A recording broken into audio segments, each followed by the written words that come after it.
And we're live. Hey, everybody. Welcome back to the program here. This is your man, James here, Mr. Sequential Treasures himself, here for another one of our little discussion live chats here, this time on a really, really big topic, probably the biggest one I've done yet. And I don't think I'll ever have one bigger than this because, we're talking about the death of the comic book industry.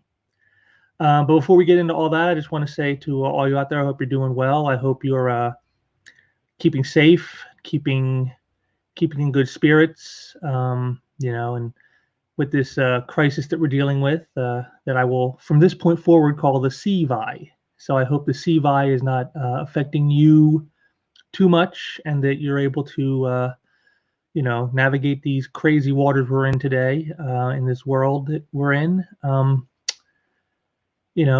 just hope I can bring a little bit of entertainment, a little bit of fun, a little bit of laughs. If nothing else, it's a little diversion from what we're all dealing with right now. So I thank you for joining me, and hope you will continue to do so in the future. And, let's get on with the show, shall we? So today what we're going to be talking about is the death of the comic book industry. Now, I got to say up front, before we go any further, I don't mean the actual death of comics. What I mean is the death of the direct market in the comic book industry. There's a lot of people out there who are trying to talk this nonsense, saying, oh, comics will still be around. Comics aren't going anywhere. Comics are still going to be going to survive. Yes, there will always be comics of some kind or another. That is true. It would take the eradication of humanity probably to stop that. But what we're talking about here today is the way the industry has operated for the last 40 years, if not the last 80, and how all of that is now going to change. This whole situation of the CVI is a watershed moment. It's like the Wall Street crash. It's like Pearl Harbor. It's like 9/11. It's a watershed moment where after it's over, nothing is ever the same ever again. And that's what this is for the comic book industry. This is a moment in time where everything is about to change. Everything that you have known, everything you have seen, everything you have believed is about to change irrevocably.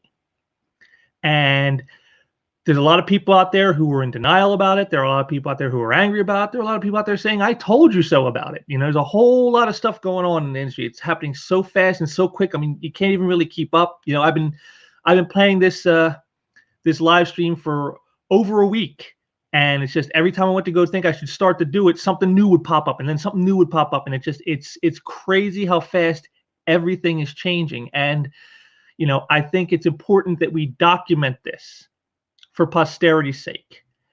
And I wanted to talk about not just the situation as it is, but sort of how we got here and some of the things that have led to this, because this was not some unforeseeable event. The CVI maybe have been unforeseeable, but the industry's collapse as a result of it, that was long in the making. And all the CVI did was speed up the process a little bit. It didn't cause it the way some are saying. It's not the reason for it. It's just the final nail in the coffin of the direct market.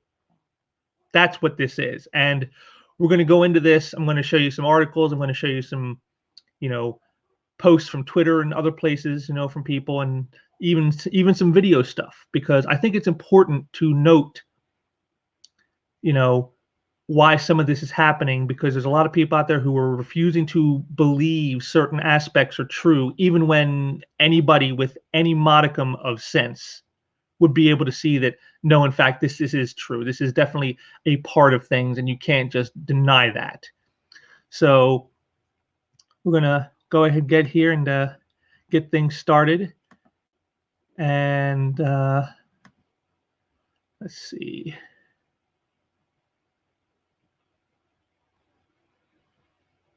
I'm going to start off with this right here.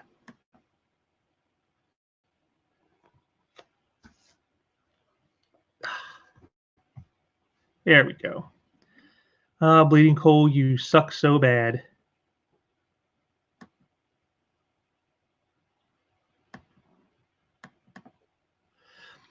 This is the first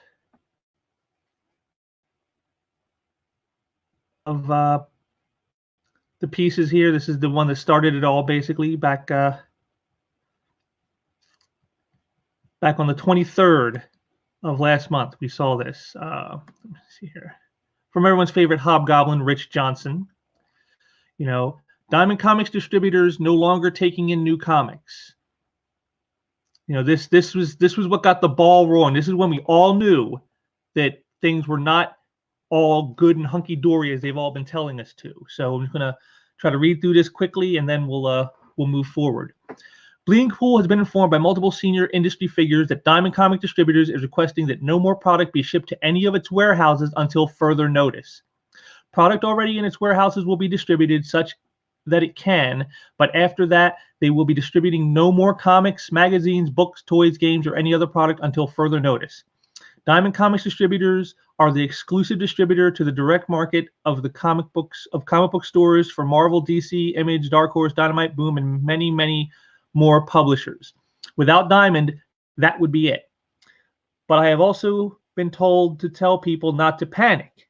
There are plans for digital first publication being discussed, as I also hear that alternate plans are going into place to ship books to retailers who can still accept them, and that there are smart people working on this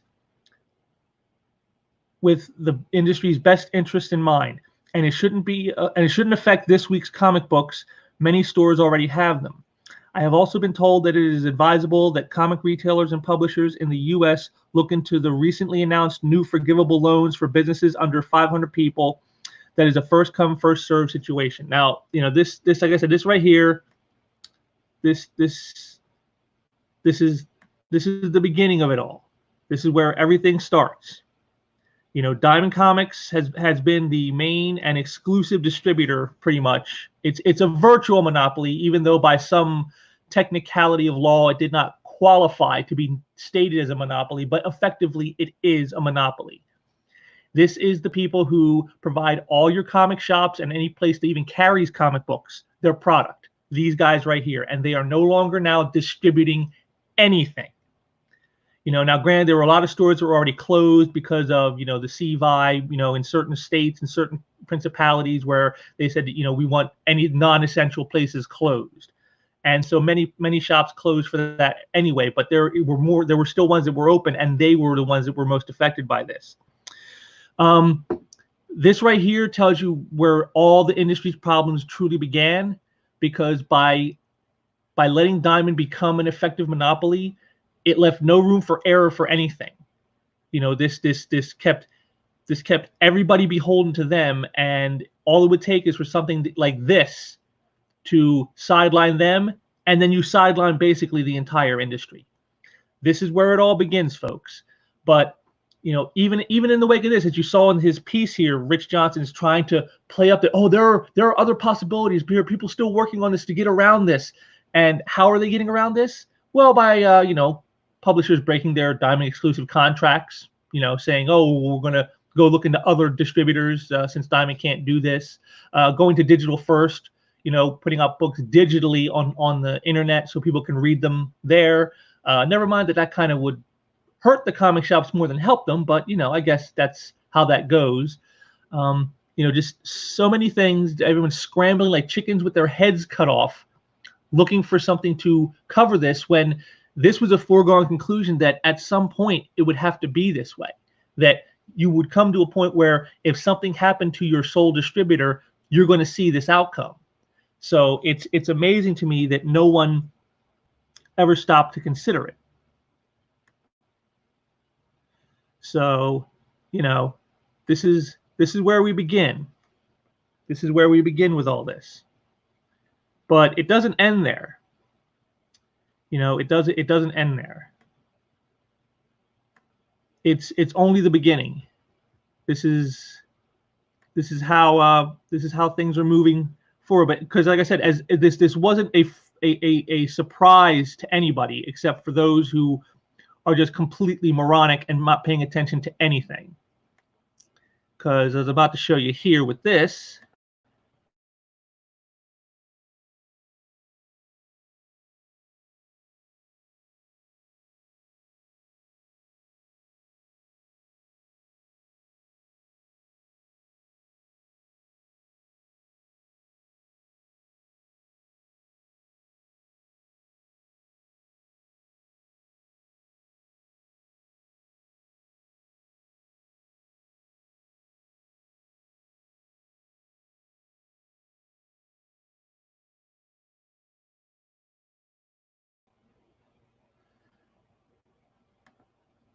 Yeah, sorry about that, folks. A little technical difficulties there.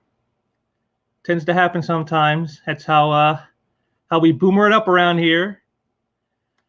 Anyway, let's see if we can get this up and running correctly this time.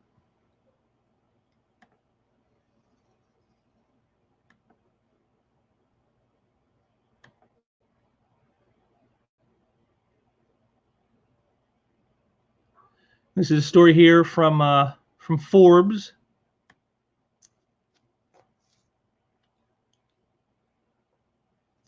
Back in October of last year, as you can see here. Surprising new data shows comic readers are leaving superheroes behind. So, it's this is how it goes. This is something, like I said, this is something that's been happening and setting up for quite some time. And I want to get to a certain part here in the piece if I can. Let me see. You gotta love these ads, these pop-up ads slowing everything down. It's almost like they know. It's almost like they want you to fail. I tell you. Let's see. What we'll try is this here then. If that won't work, then we'll do this.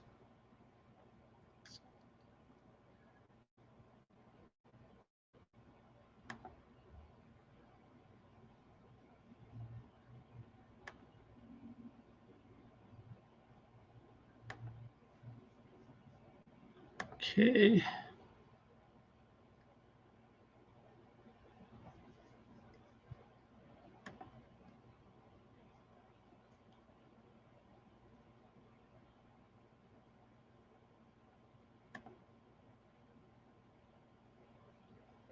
Well, fortunately, I was smarter than the people who run these sites who are screwing everything up for us here.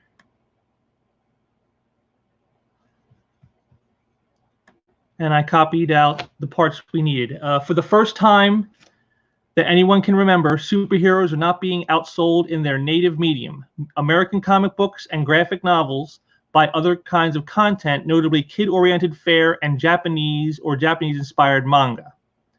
After comic books vanished from the newsstands in the early 1980s, nearly all periodical comic books were sold through a network of independently owned retail comic shops. The comics are distributed through a single firm, Diamond, in an arrangement known as the direct market. Because the inventory is non-returnable, the number of copies ordered and shipped to comic stores are counted as sales, even if they do not sell through to customers at retail. While the comic shop tends to focus on long-term fans, often older readers who grew up on and collect superhero comics, mass market bookstores sell to everyone, including younger readers and those outside of traditional comic fandom. Consequently, the books that are selling in the bookstores are generally not superhero oriented. When you put all that together, it paints a stark picture. Superheroes represent a declining share of the fast-growing segments and channels of the comics market. They still dominate in single issue sales in comic shops, but both single issues as a format and comic shops as a channel represent a much smaller and shrinking share of the overall market than has been in the case of past years. So right there, all that right there just kind of tells you they saw this was coming. Other people were calling this. They knew that the model, the way things were set up, was not good, and there was diminishing returns. You got these movies coming out with these great larger-than-life characters, all this stuff, and yet it wasn't helping anything. They were not translating into book sales. They were not translating into comic sales for the industry. What they were doing was simply, people were going to the movies and then not bothering with the comics. So, all that belief that, oh, well, the mainstream success of superheroes in the films means the comics are doing great. No, it doesn't. In fact, it's been very much the opposite for quite some time. This is not new information. This is not something that was unforeseen. As you can see here, they were already talking about it months ago.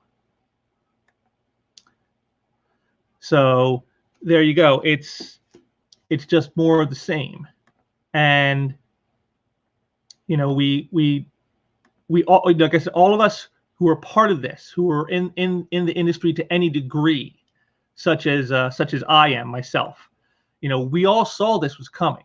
This was not new information to any of us, but it goes back even more. There's even more going on than just movies not bringing in readers.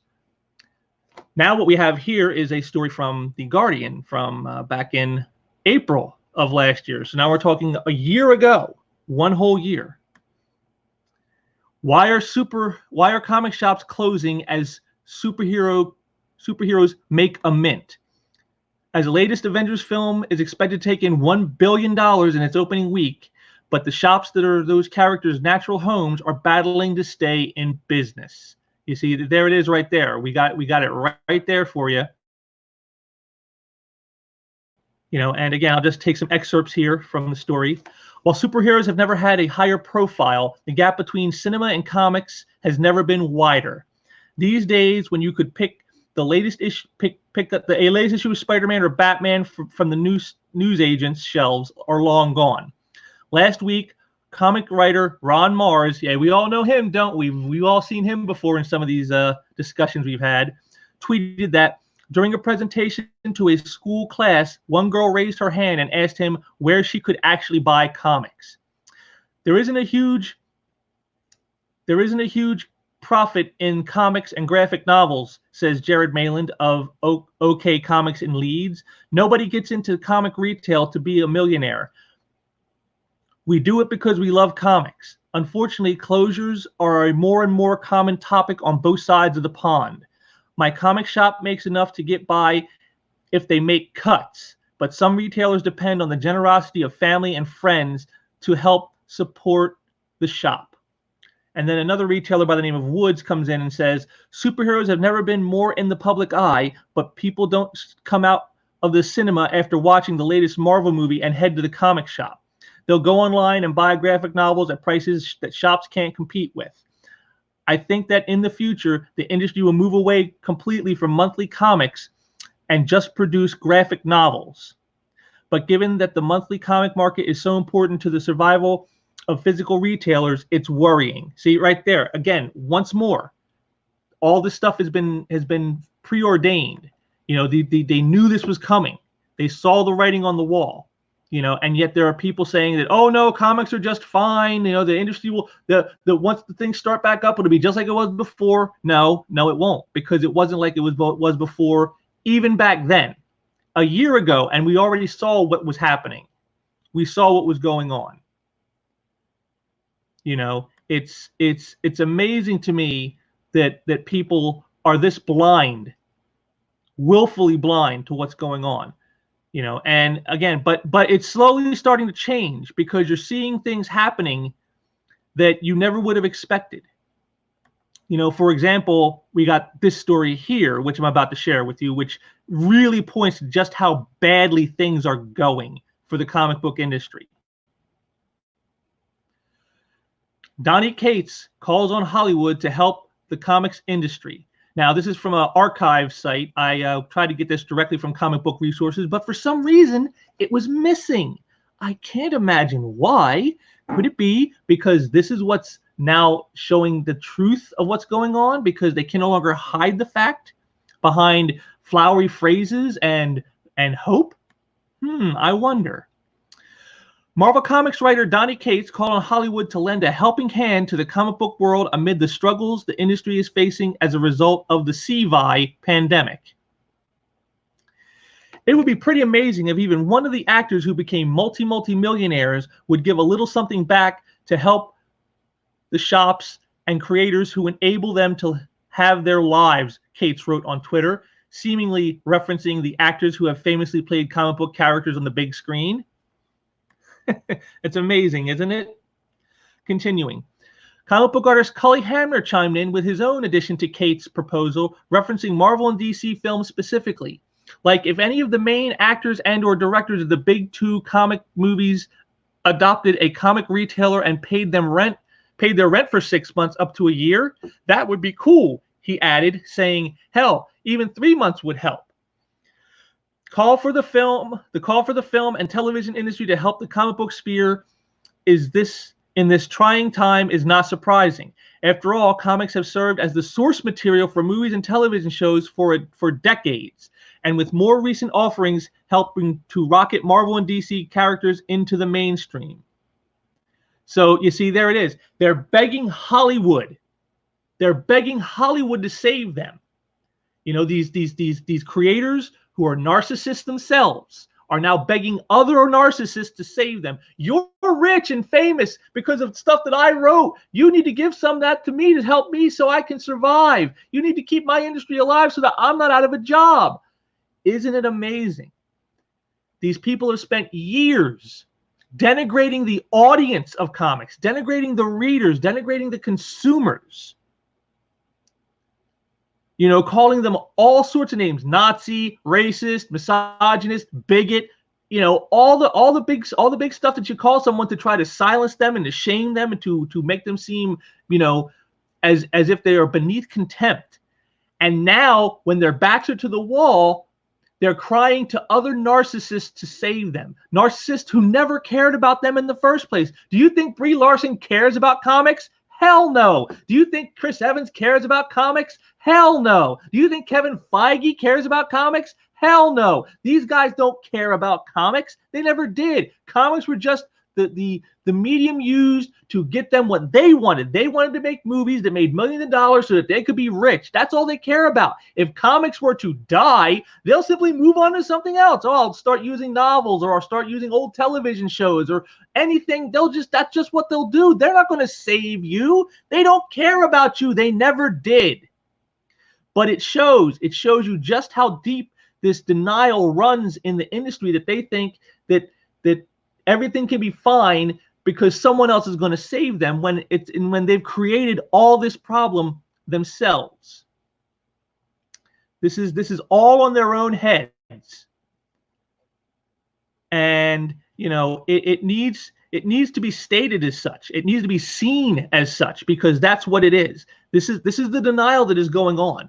They think that it's just the CVI that's the problem, and if someone just gave us some money like Hollywood does, they could just give some of those millions they've made off the works, we'll be just fine. But one, they're not going to do that, and two, it doesn't change the underlying problem. That's the thing they never seem to understand. That's what they don't get. You know, and it just, I don't know, it stymies me that they can be so blind to something they have done to themselves. But, you know, again, I guess it shouldn't be too much of a surprise, as this next little article I'm going to show you will start sort of illuminate a bit. And this is from Bounding into Comics.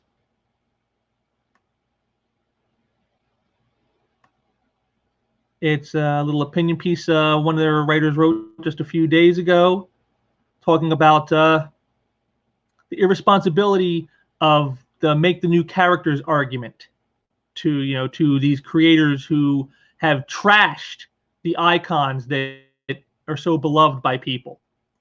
You know, and again, I took some excerpts here, and I'm just going to read them for you, because I think this here is the heart of the problem. This is what has made comics unsellable for retailers for the last several years, why units are down for 4 and now after this, what will be, I'm sure, 5 years in a row.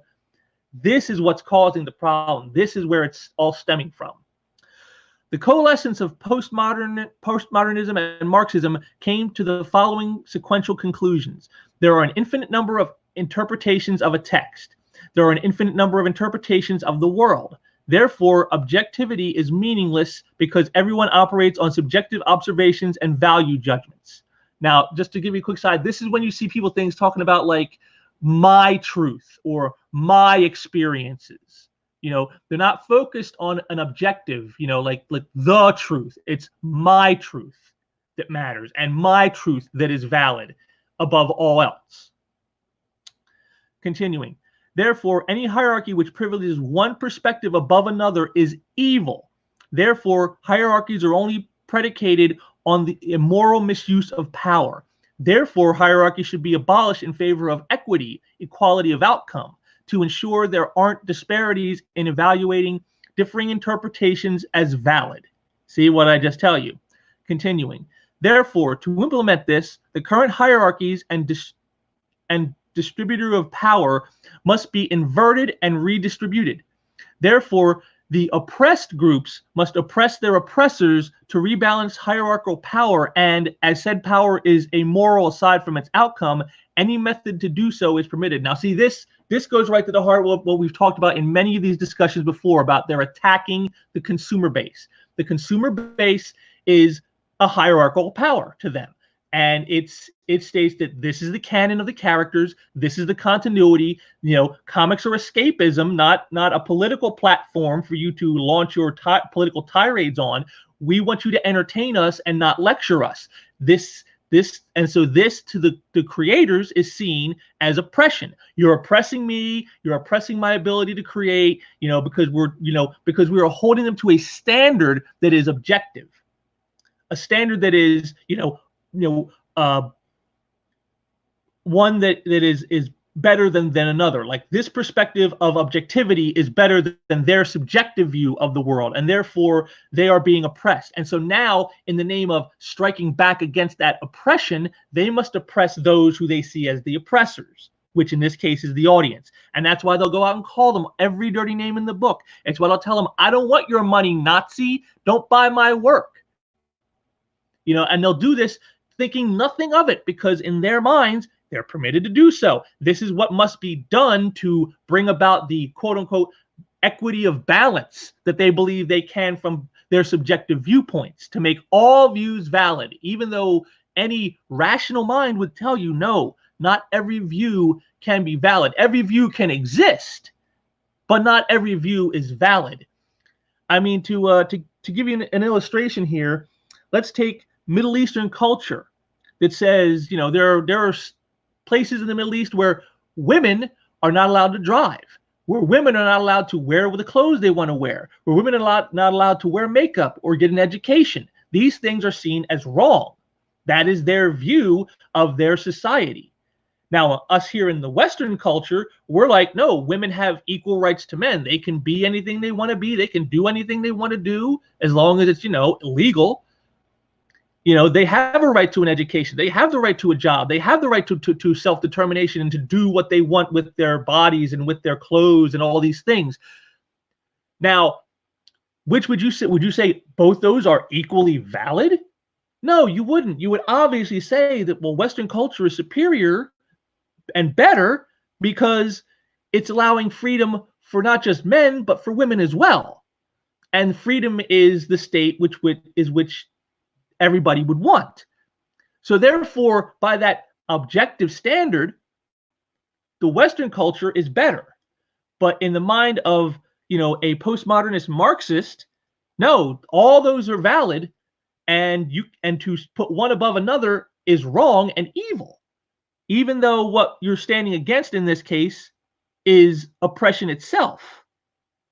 This is the mental gymnastics you have to go through to think like these people. It's incredible. But we'll continue on with the article here. Regardless of the ideology's contradictions, it's imposed on our modern comics. So what happens when this redistribution of power to validate the abolition of objective facts and morals is imposed on heroes who abide by classic narrative archetypes and virtues? Simple. Heroes become anti-heroes at best and villains at worst. The imposing of a subjective view of the world, believing it's a better one on the world by force, is the role of a villain. It suddenly becomes permissible to retaliate to speech with violence because criticism is an attack on your subjective interpretation, and therefore your identity, and therefore you. Speech paradoxically becomes violence. New postmodern heroes redefine justice as the redistribution of power and engage in disproportionate retributive violence for even the slightest of infractions. Now, again, see, this is go back to what I was just saying, This is something you've seen your boy Zach talk about on his channel. Richard C. Myers, aka Comics Matter. He's done this specifically with the X-Men, with the new reboot of the X-Men over at Marvel, where the X-Men are basically mutant supremacists who have created a mutant ethno-state and are trying to bring all mutants there and telling the world, if you don't leave us alone, we'll destroy you. And this has caused all kinds of problems, most notably in the Fantastic Four crossover book, where they're trying to take Franklin Richards from his parents, Reed and Sue Richards, because Franklin is a mutant. But they don't want him living with the mutants. They want their son to live with them. And yet the X-Men feel they are justified in what they are doing.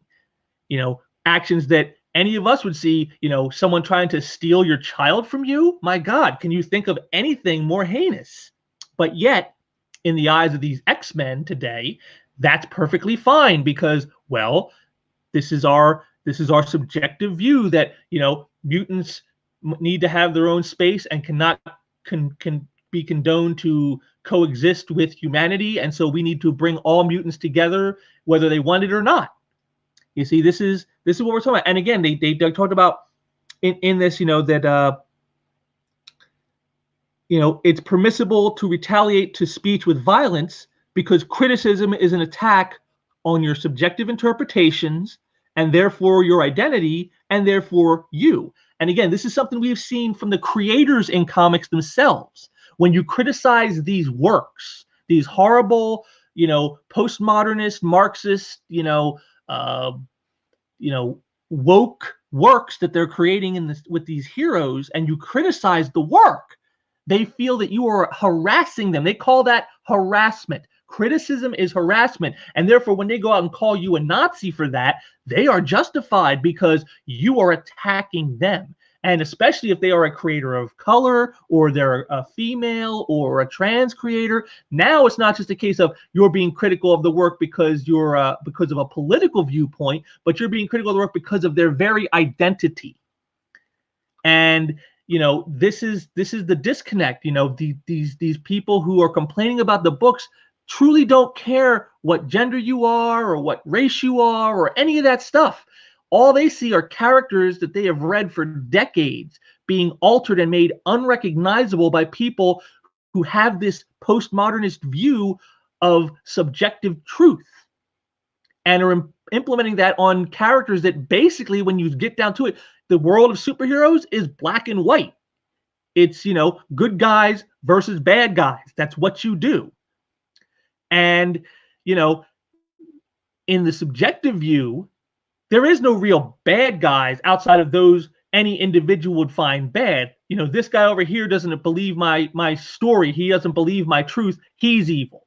But to say that a person is evil because they go against a societal norm, well, that's not right. You can't do that because that's putting an objective truth ahead of a subjective one.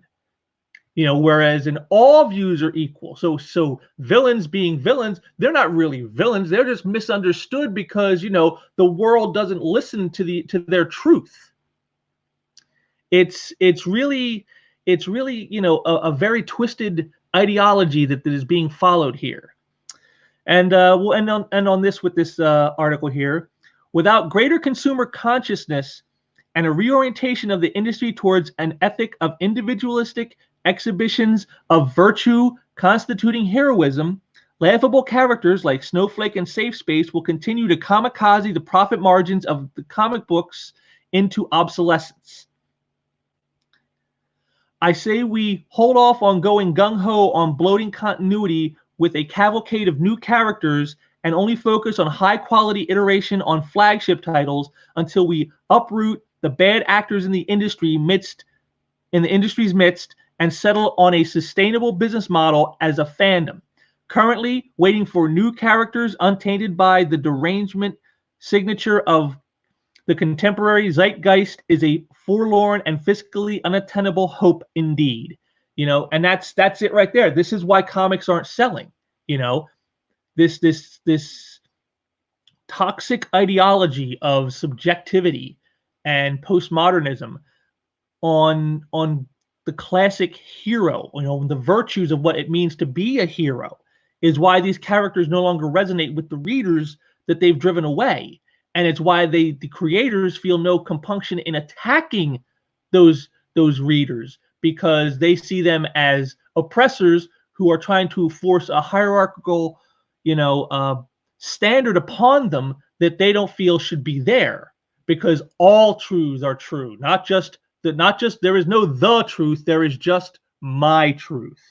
And if you step on my truth, you step on my identity, and therefore me. And so you are oppressing me. You're not saying that my ideas are bad because they don't, work for this character, or they don't work for this type of genre. That's not what you're saying. What you're saying is you are against my very person. And it's all a bunch of lies.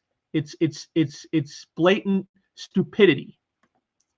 But again, this is just what we're left with as a result of all of this, because that's how this ideology goes. And as I'm going to show you now, it's so infested. I don't know what else can be done to really save the industry anymore. I truly don't. It's just reached a point, I think, that is critical mass. And here we go. We'll start off with our good friend here, Patrick Zurcher, who right here says, February of 2020 had the strongest sales in 3 years, up 7% from a year ago, with comics and graphic novel sales of $37.5 million. The virus is the problem, not the comics. Hang in there. See, this is part of the denial of what's happening here, of what has been going on for quite some time. Bad business decisions, bad business practices, having a sole distributor, one distributor for an entire industry, bad business decisions by publishers with endless gimmicks, endless reboots, endless event storylines that never seem to go anywhere, predatory practices on retailers, getting them to buy 20 different variant covers and, raising cover prices, all these things that they're doing.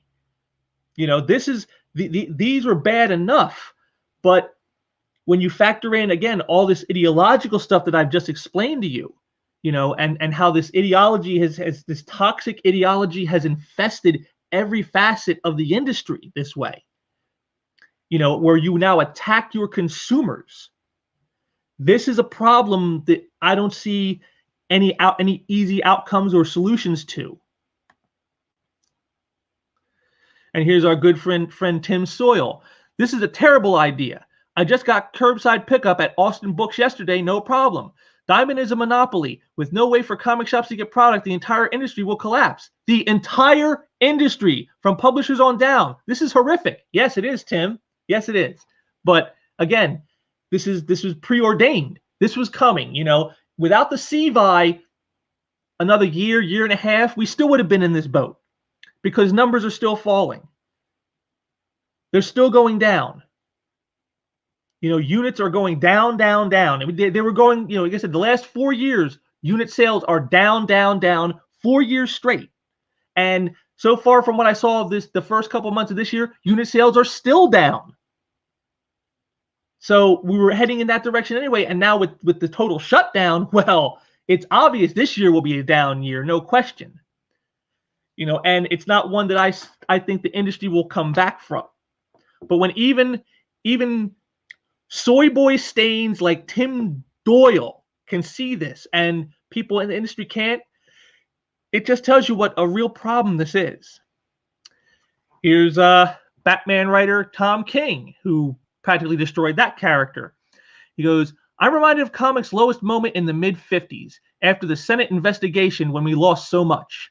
I'm reminded of Stan Lee and Jack Kirby, who came out of it and didn't give up and said, fuck it, let's try something cool, aim for new heights. What have we got to lose? And then I had to respond to this one myself, because it was just such a ridiculous comparison he was making. And I go, the difference being that in the 50s, it was outside forces that brought comics low. Today, it's those within who are doing so. Suicide is much harder to come back from than a physical assault. And I don't see anyone in the mainstream who has what it takes to do it anyhow. And I stand by that. I do not feel there is a single creator, publisher, distributor, anybody in this industry, in the mainstream, in the direct market, there is no one who can right this ship. This is just what has to be. There seems no other way around it. And so for them to make these bonehead comparisons to, the Senate hearings of the 50s that brought about the Comics Code Authority, which was something the comics industry imposed on itself, by the way. It wasn't what he thinks it was, but to make that comparison and say that like today is the same thing, no, it's not. It's definitely not, because this isn't being done by, being forced upon them from somebody on the outside that they, are just doing to try to capitulate so they can stay in business. This is stuff being done by the people in the industry themselves. Again, this toxic Marxist, postmodernist ideology that they all believe, the things that we all have called wokeness. This is what's bringing comics low. You've destroyed the characters. You've destroyed what it means to be a hero. You destroyed the interest in these characters outside of the films, which are drawing upon the works that, of the past that did do those things. You've driven away your audience, the classic comic book audience, calling them Nazis and bigots and worse, telling them you don't want their money, which, again, based on what's going on right now, highly ironic and not aging very well, is it, guys?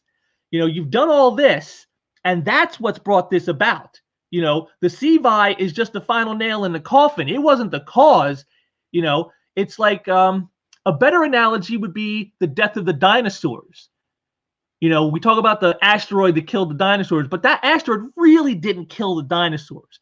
It was just the final nail in the coffin. There have been problems going on in the dinosaur society for years, disease and, maybe landmass movements and migrations and, the rise of mammals that were taking place at a time that were creating problems for the dinosaurs. All these things were already affecting the dinosaurs, much like all the problems I listed for the business side of comics, endless events and gimmicks, raising cover prices, a sole distributor for the entire industry.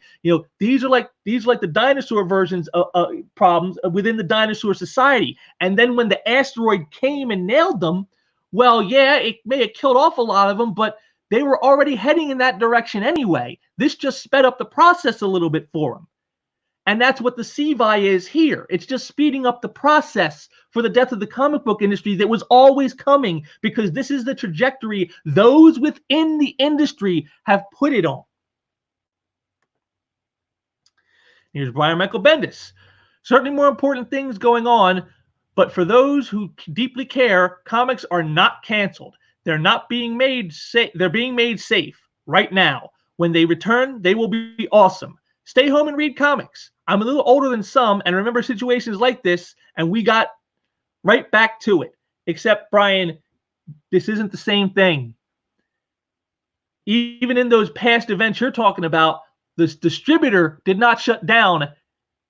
The retail outlets were not shut down.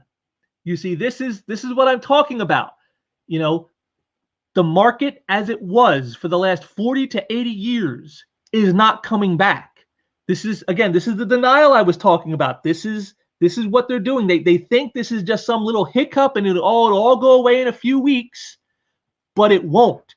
This is a watershed. Nothing is going to be the same as it was before it happened. And, denying that like this isn't helping anybody, especially not those who are in the industry.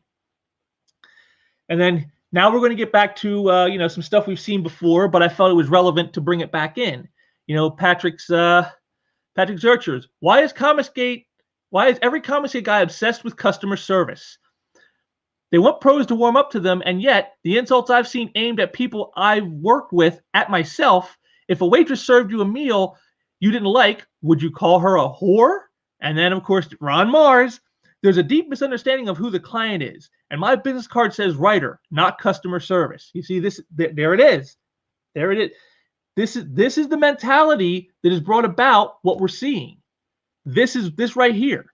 This is it. The fact that they do not see the readers as their customers.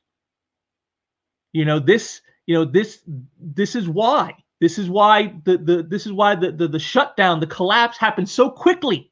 When this happened, when everything shut down, when the retailer shut down, when the distributor shuts down, and within 2 weeks, suddenly now you got everybody. You got Valiant, you've got Aspen, you've got IDW, all telling their workers, pencils down, no more. Do not write another word. Do not draw another line. We are stopping production now, and we will pick back up after all this is quote unquote over. Except it's not going to happen that way. So there it is. Even Marvel. I just found this out just yesterday. Marvel has decided to tell their creators for the next 2 months, don't do anything for May and June. There will be nothing put out there. We're going to reduce everything by 1/3 of our output. 1/3 of the output will no longer be put out. That is crazy. They are telling you, the consumers, that you aren't the customer. Oh, our customers, that's not how that works. You see, here it is. What exactly is a deep misunderstanding? Are we wrong in saying fans who purchased the work are the writer's clients? And then Mars, yes, that's wrong. Writers are hired by publishers. Publishers sell to retailers. Retailers sell to fans. So my client is the publisher, not the fan. Well, now your client isn't getting paid by the distributor, because the distributor isn't getting paid by the retailer, because the retailer isn't getting paid by the fans. So guess what, Ron? You're out of work. No job for you. You see how that worked, like dominoes? So I guess in essence, the fans really were your clients, weren't they? Because all those others you listed, the publisher, the retailers, they all relied on those people and their money. And instead of accepting that fact, you drove them away, calling them bigots and Nazis because they criticized your postmodernist bullshit work that trashed icons of 40, 50, 60, 70, 80 years. Because you wanted to push your woke politics in their face and tell them, you need to believe this. You need to follow this view of the world, this subjective truth. There is no objective truth, just subjective. And this is my truth, and you must accept it and validate it. And if you don't, well, then what you're doing is you're attacking me as a person, my very identity.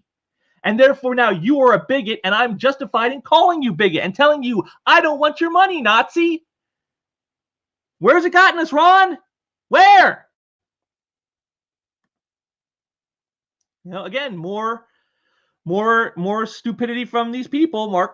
Mark here, thinking of readers as customers is indicative of a stunted understanding of the medium. If you want to make art, it's terrible and short-sighted foundation to build on. Except it wasn't, because this wasn't about art. Comic books are not about art per se. Yes, there's artwork involved. Yes, you draw them. Yes, there's creativity, of course. But it goes back to what I said long ago. What he's talking about is art for art's sake.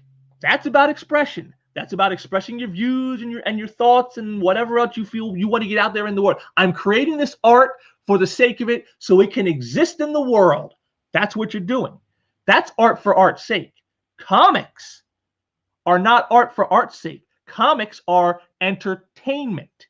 And entertainment's point is you are being paid to produce. You are to produce something to reach as vast an audience as you can to make it as profitable as possible for you and anyone else connected to the property so that you can make money. That is entertainment. It's known as escapism. And that's what you're doing. So actually, yes, in escapism, in entertainment, yes, the readers or viewer or whatever nomenclature you want to give them, yes, they are the customers. They always were, and they always will be, because without them, you have nothing, as the current state of this industry is showing you right now. But again, now we're going to get into some people who are talking things that show that they known the truth for a while, and they've been lying to people about it. Here we got a Mallory Yu who says, Saying this is the end of comics is like saying the CVI is the end of books. People will still be writing and drawing, and yes, reading and paying for comics. Comics will survive, which I agree. Comics will survive in some form, but will it be the direct market that we've known for the last 40 years? I highly doubt that. But then you get Mags Visaggio, everyone's favorite trans creator, who wants to take a baseball bat to your teeth. We've been operating a zombie business model for a long time, and the future is digital. So, if you recall, Ron Mars has got them saying that the publishers and like the comic shops are the real customers of him and the publishers. That's who our customers are, the comic shops. Well, digital doesn't help the comic shops. So much for those guys being your customers, right? And a zombie business model. See, again, they knew what was going on. The sole distributor, the endless events, the cheap gimmicks, the raising the cover prices, they all knew. It's Harvey Weinstein all over again. They all knew. Here's everyone's favorite scam artist, B. Clay Moore. Man, the limitations of the distribution network for comics have never been more starkly illustrated than right now. We need to be pushing some ground zero thinking while things get settled into whatever routine will be normal after all of this. See, again, now, for once, he's telling the truth. There it is. The distribution network. Right there is where it all began back in, 1996? So for 25 years, they've known this was coming. For 25 years. And admitting that the new normal after this, you see, he's admitting, he knows the direct market is done. It's the death of the comic industry as we've known it, as my entire generation and has known it. It's the end. And it can no longer be denied anymore. Our friend Ron Mars. One thing brought into ever sharper focus by this, retailers are the publisher's customers, readers are the retail's customers. No, Ron, what's been brought into focus is that the readers were always everybody's customers, because without them, nobody has anything. Shops can't pay the distributor can't pay the publisher can't pay the creators. Do you see how all that works? I've told you this before, I've said it many times. The publisher may sign those checks to you, Ron, but guess whose money was in that check? That's right, the readers, the consumers. They were the ones paying you. That's what's been brought into sharp focus through all this. And here's my good friend, That Umbrella Guy. The comic industry is telling comic shops to pursue small business forgiveness loans, because that industry isn't done. Droves of consumers asked for years for Marvel, DC, Image, and IDW to listen. We wanted to buy. They called us Nazis, sexist, bigots. Yeah, exactly. There it is. And why? Because of the toxic ideology of postmodernist Marxist thinking of subjective truth over objective truth, and injecting it into an industry and a specific subgenre of superheroes where such thinking is destructive to the characters and to the core of what those stories are about. But right here, he tells you, there it is. For years, they've been told by consumers, stop doing this. Stop treating us this way. Stop calling us bigots. Stop calling us Nazis. Stop telling us you don't want our money. Stop telling us that this isn't meant, your work isn't meant for me when I've read this book for 30 years and it was always this way until you came along.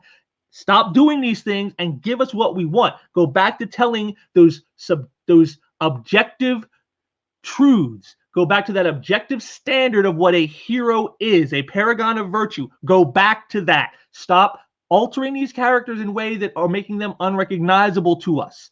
That's what they were told. And as he said, all they did was insult them for it. And now we are where we are.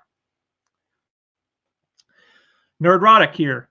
So far, Marvel has offered discounts on some books and announced another crap book. Diamond has made a statement that at some point they will make another statement.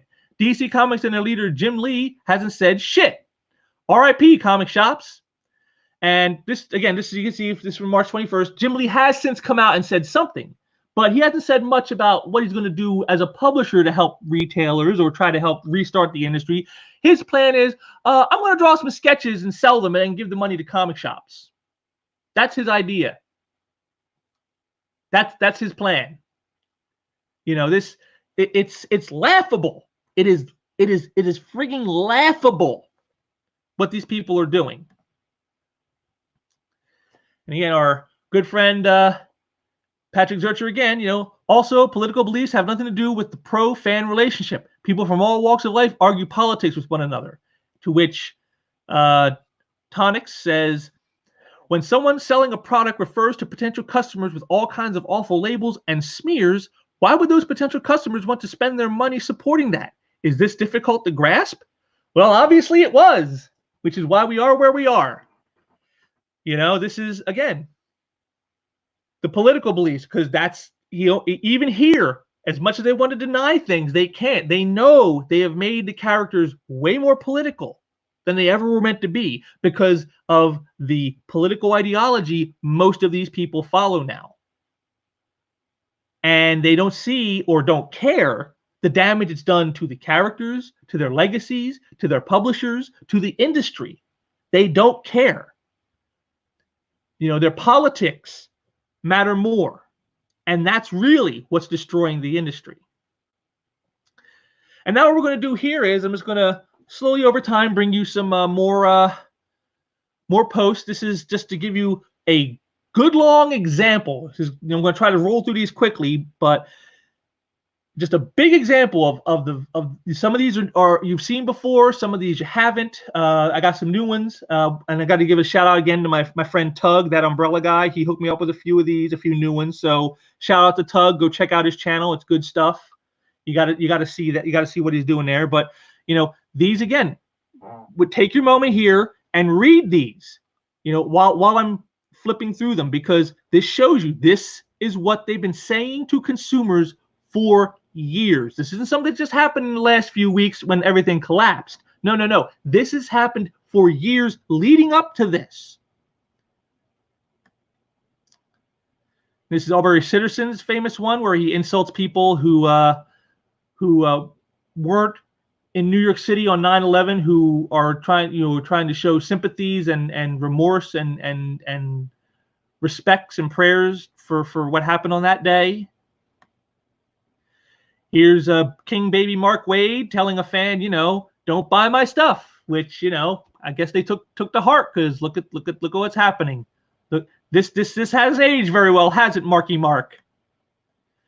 Here's Joe Quesada, former head of Marvel, who was mocking people with this because he was at a convention. Every year I look out into the huge crowds like this, and every year I think the exact same thing to myself. So sad that this is the year comics die. Well, guess what, Joe? You got your wish now. This year is the year comics die. The industry as you've known it is done. The industry as it has been is over. Congratulations, dickhead.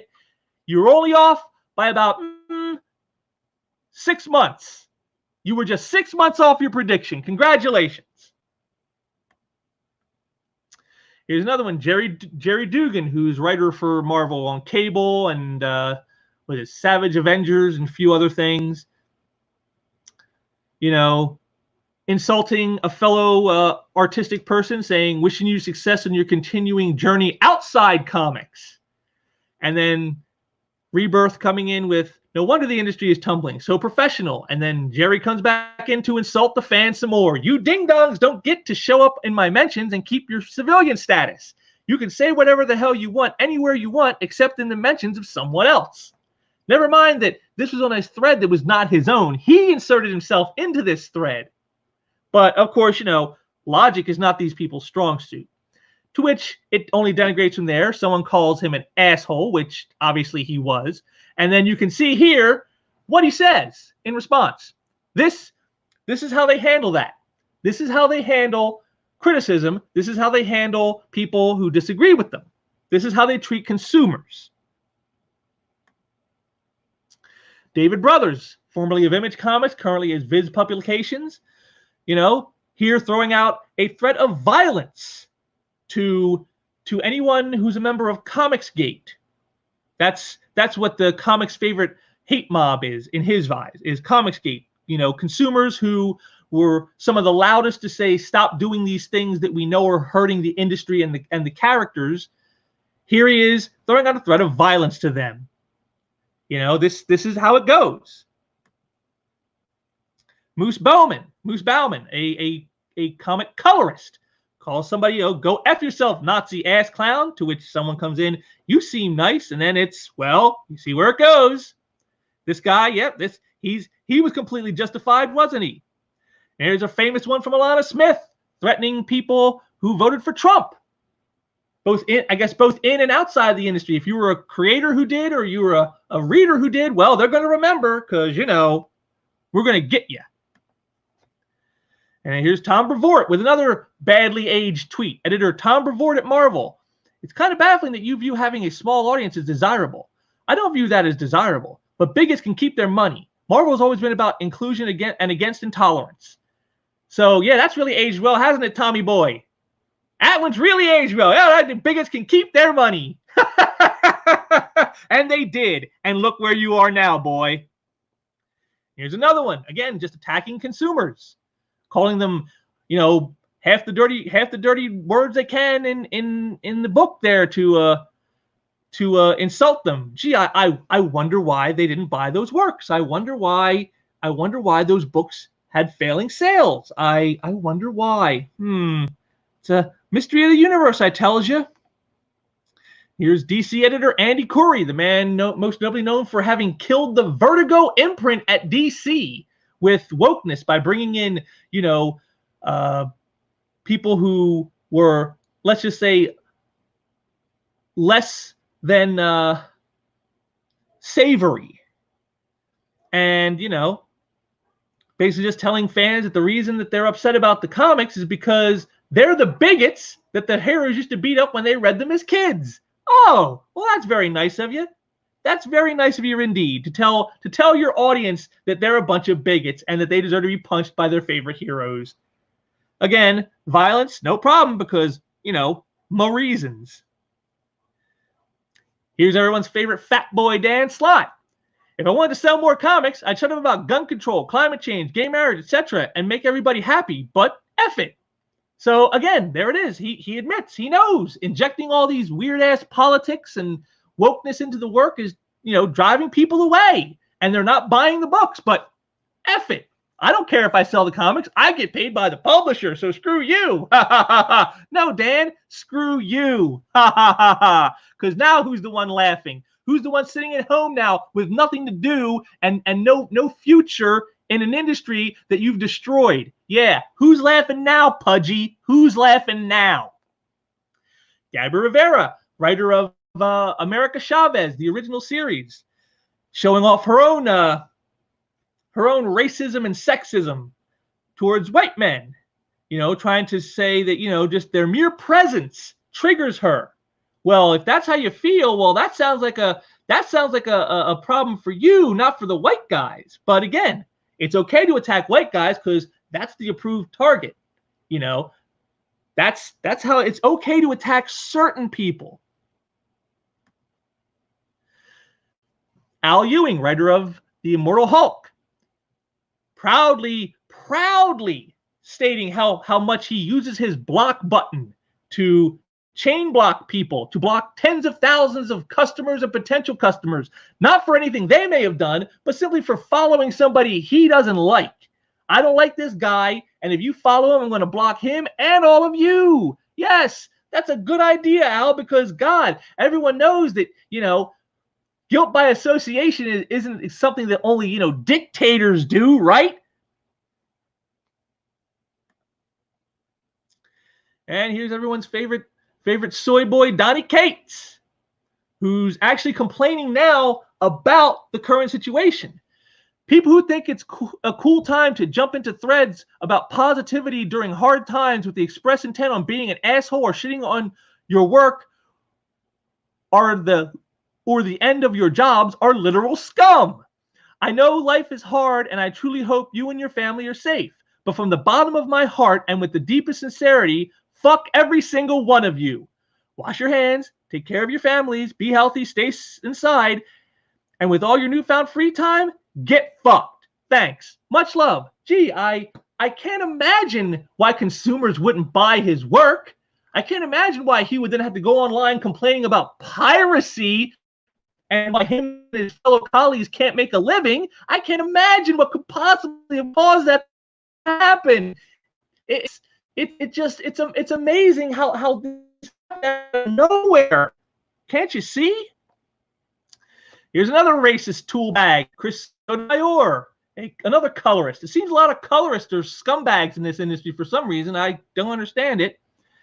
Here he is taking a shot from Marvel Comics #1 to blast white men. You see, because that's the approved target. It's okay to insult white men, you know, and he's calling them Comicsgate, the Comicsgate women. So all of Comicsgate are just angry white guys, according to Chris Sotomayor. Never mind, there are women in Comicsgate, there are people of color in Comicsgate, there are gay people in Comicsgate. You know, your identities don't matter to him if you don't espouse the political viewpoint he thinks you should. See, this is, again, goes back to that subjective truth thing.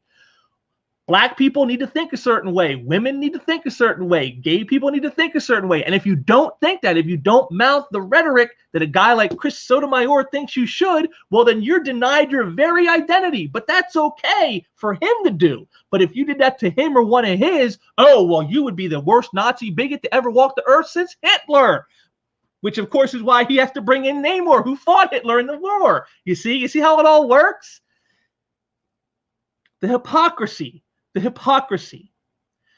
Mike Deodato Jr., very famous artist on books like Avengers and Wonder Woman, linking to a story about Comicsgate, and this is what he says. The movement has ruined lives, traumatized innocent people.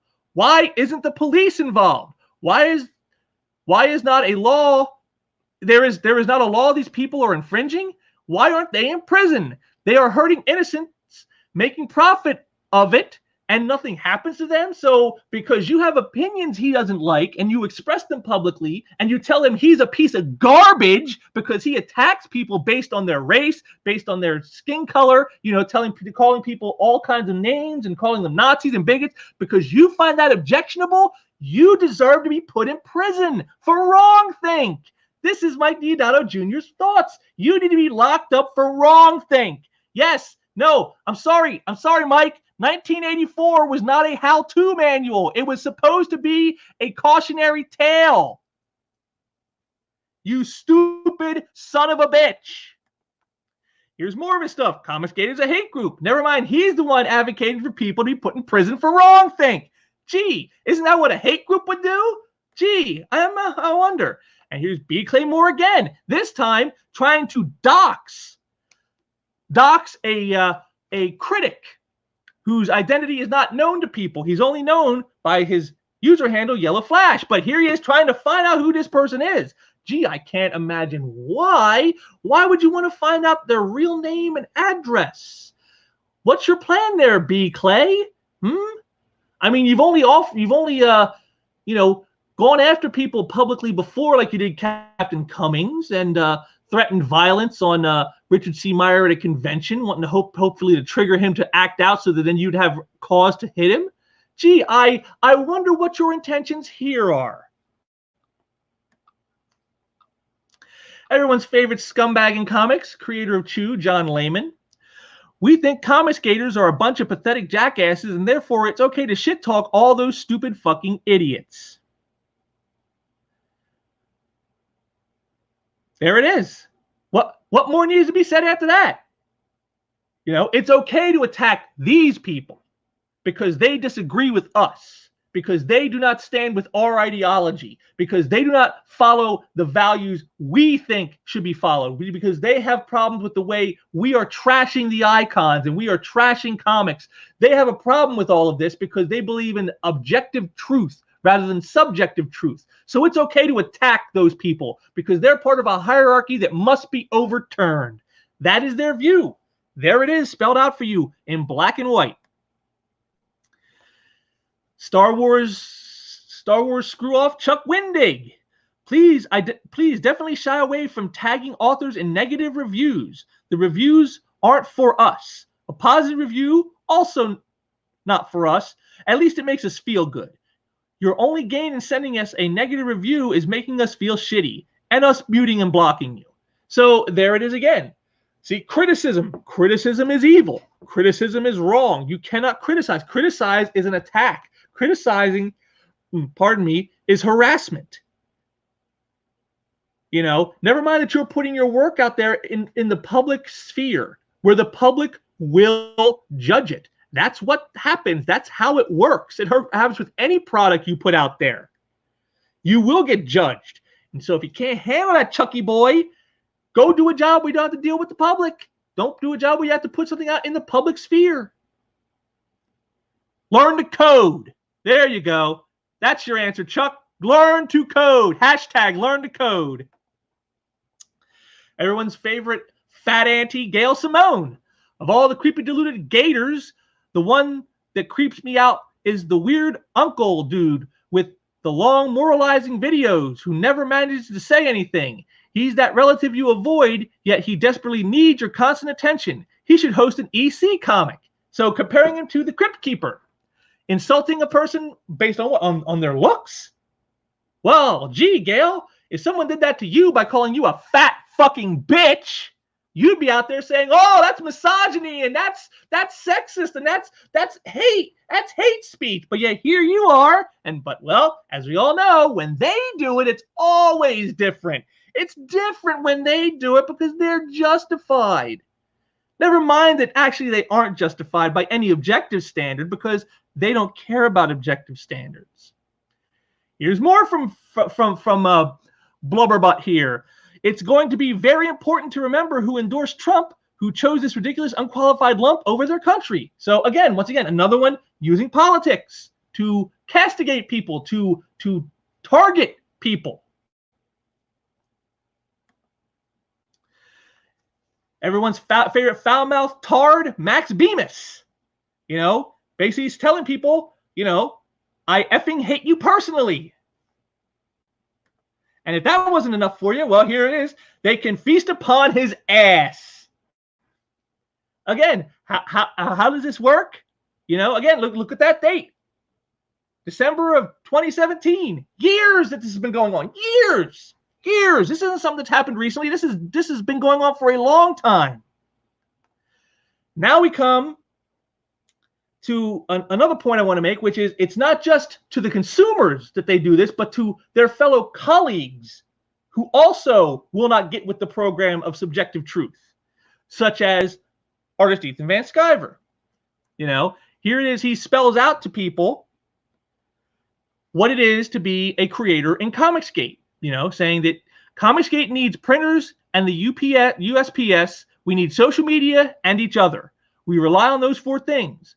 There is a bright future for comics ahead, but everything is going to change and people need to prepare to be smart and inventive.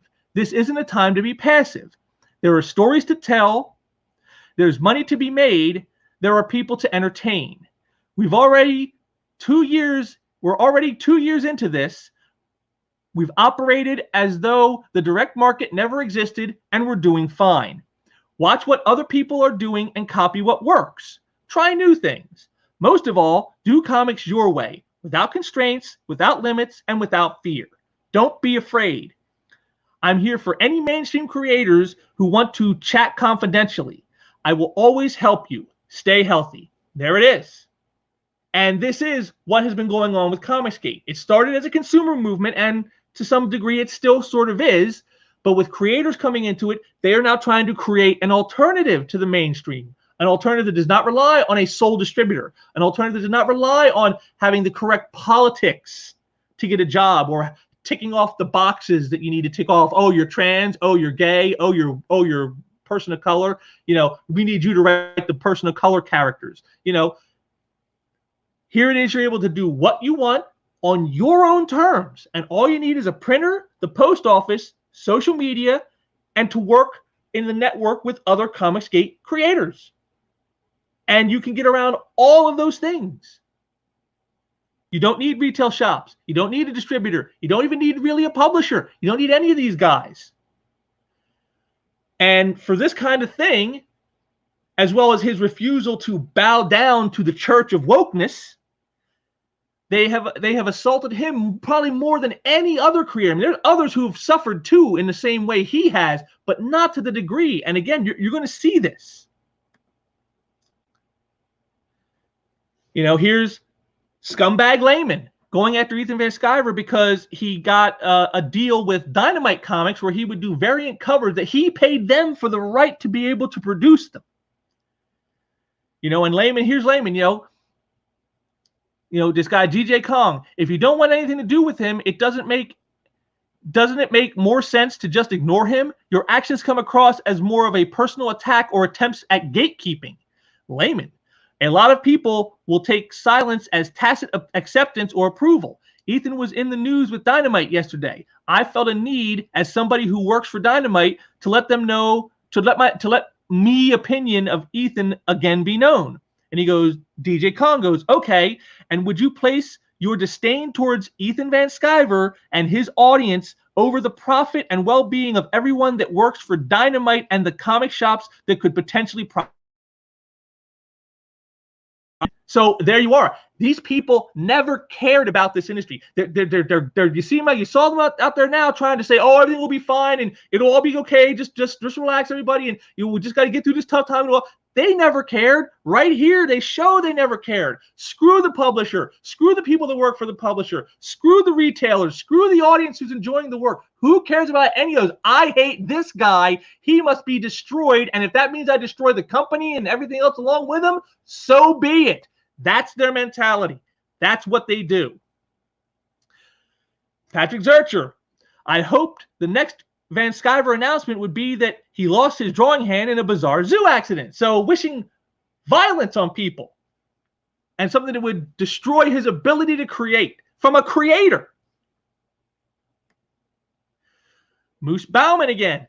And finally, I'm thankful for Ethan Van Sciver. He proved to me what an odious prick he truly was in time for me to walk away before ending up on the wrong side of Comicsgate and history. See, again, once again, these people worry about the wrong side of history. Guess what, folks? History don't give a shit about you. History will walk all over you. The only history here is the direct market, which has now become history, thanks to people like Moose Bowman. And here's another one from him. How is EVS a racist? Links and proof. Of course, your buddies with that Joe Glass bigot, show some links. We're all dying to see this proof. And then, of course, the old show me some proof red herring clown, because, of course, they have no proof. You make the accusation, and that's supposed to be all you need. You don't need evidence. Evidence would be objective. No, it's not objective. It's subjective. So, of course, I'll just call you a racist. I'll call you whatever I want to call you, and that's now fact because it's my truth. You see how insidious these people are. Here's Tim Soyle once again. And again, he shows exactly where it all goes. Explain to me how he is a bigot. I can't wait. Exhibit A through Z is Ethan being a Trump voter. There it is. That's all he had to do. He voted for Trump, and now he is a pariah. Now he is a Nazi. Now he is every dirty name they can think of, and they try to destroy him because of that. Here's another one, Comic Book Hut, who has a YouTube channel here, and you can see right here from the title of his video here, report and deplatform Ethan Van Sciver off of YouTube and Indiegogo. They want to destroy the man's career and ability to make money because that's what he does. His crowdfunding has been extremely successful. So successful, he's able to parlay that to help others be successful when they come on his platform. You see, and that's what they want to destroy, because if they don't, he can prove them wrong. The same way Richard C. Meyer did when they threw down the gauntlet to him from his roasting their shitty comics that they wrote. And they basically threw out to him, well, if you're so smart, why don't you make some comics yourself and show us how it's done? You think you know so much. Now, of course, they didn't actually want him to do that. That was just something they said they thought they could use to shut him up. But instead, he picked up that gauntlet and slapped him in the face with it and took the challenge and won. That's why they tried to destroy him. That's why Mark King Baby Wade had to stick his nose into Meyer's deal with Antarctic Press to get his books into comic shops. Because if that happened, well, then now he's proven that he can do what they said he couldn't do. And if he can prove them wrong there, well, then maybe some of the things that he's been saying about their works are true too. And well, we can't have that. We can't have someone proving us wrong. So we must destroy this guy. And that's what they've tried to do. And Ethan Van Sciver is very much the same thing.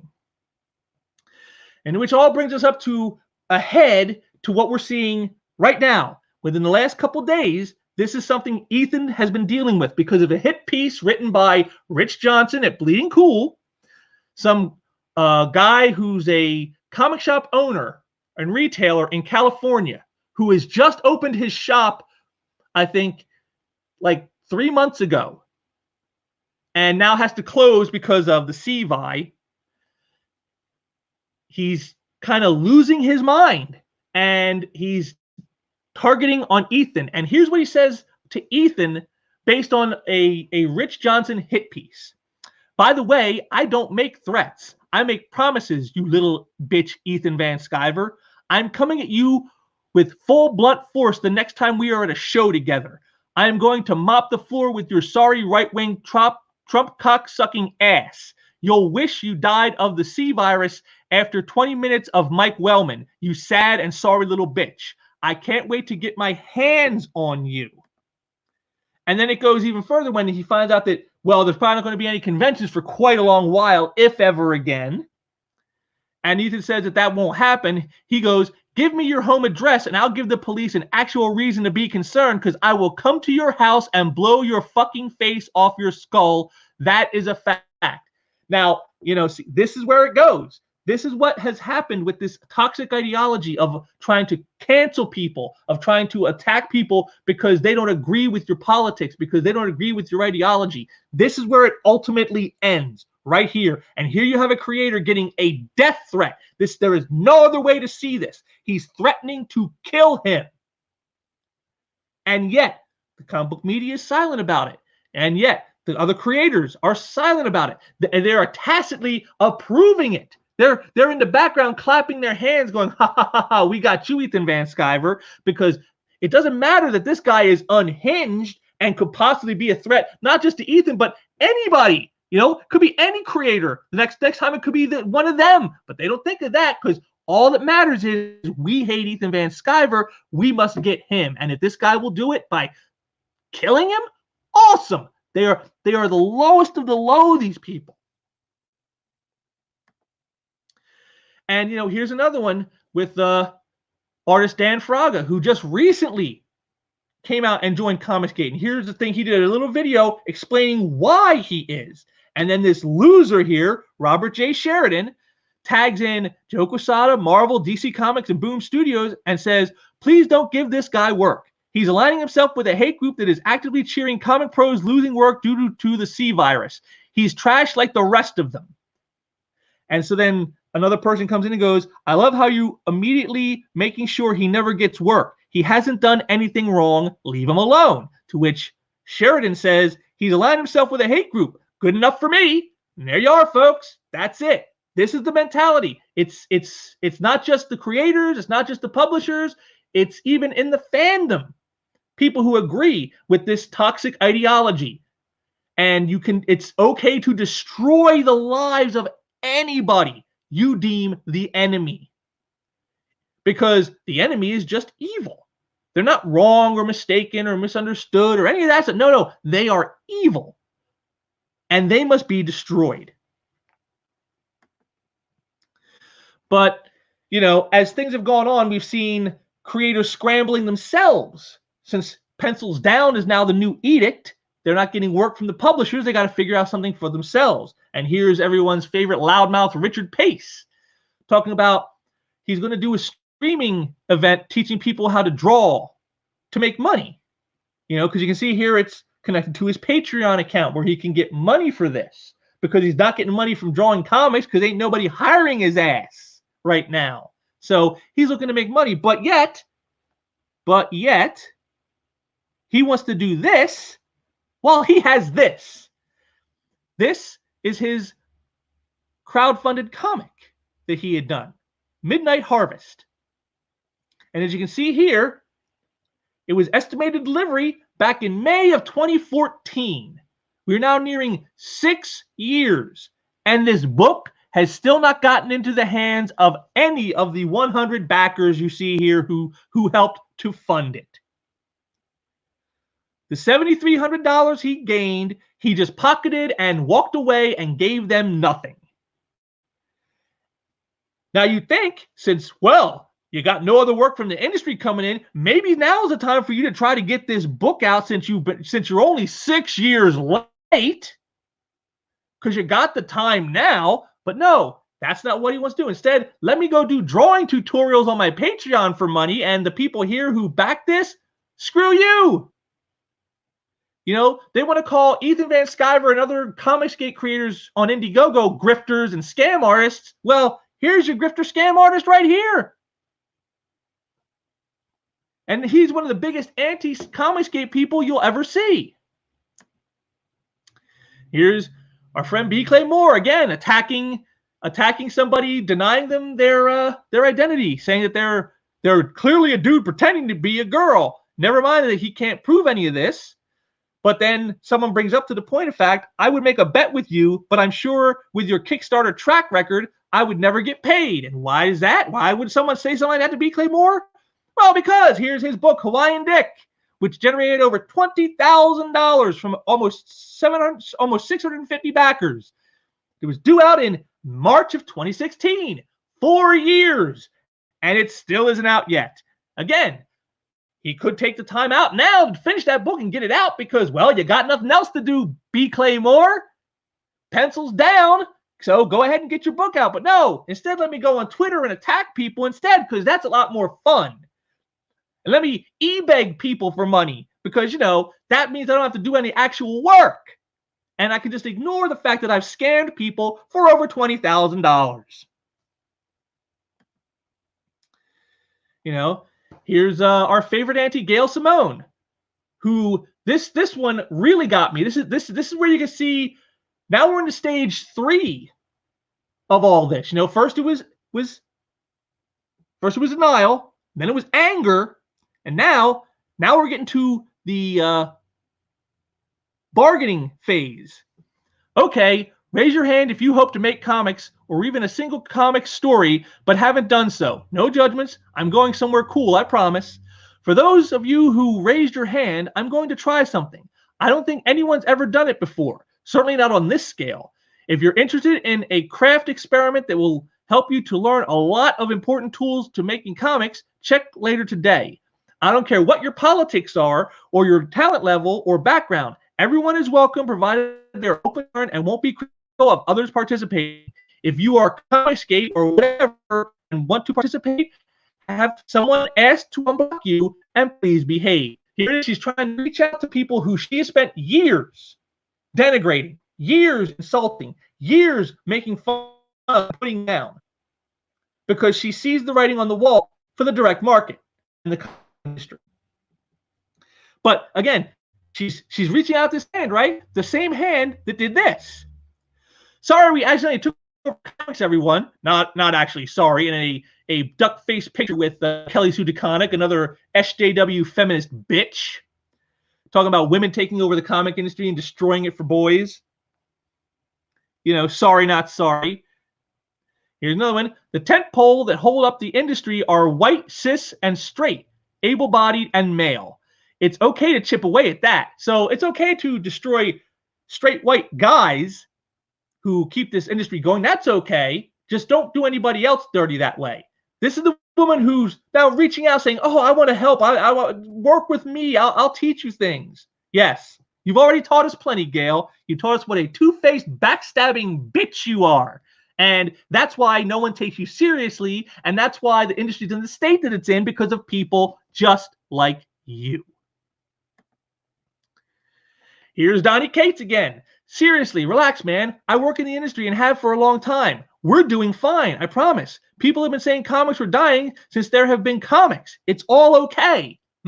Okay, yeah. Well, I think recent events kind of goes against you on that one, Donnie.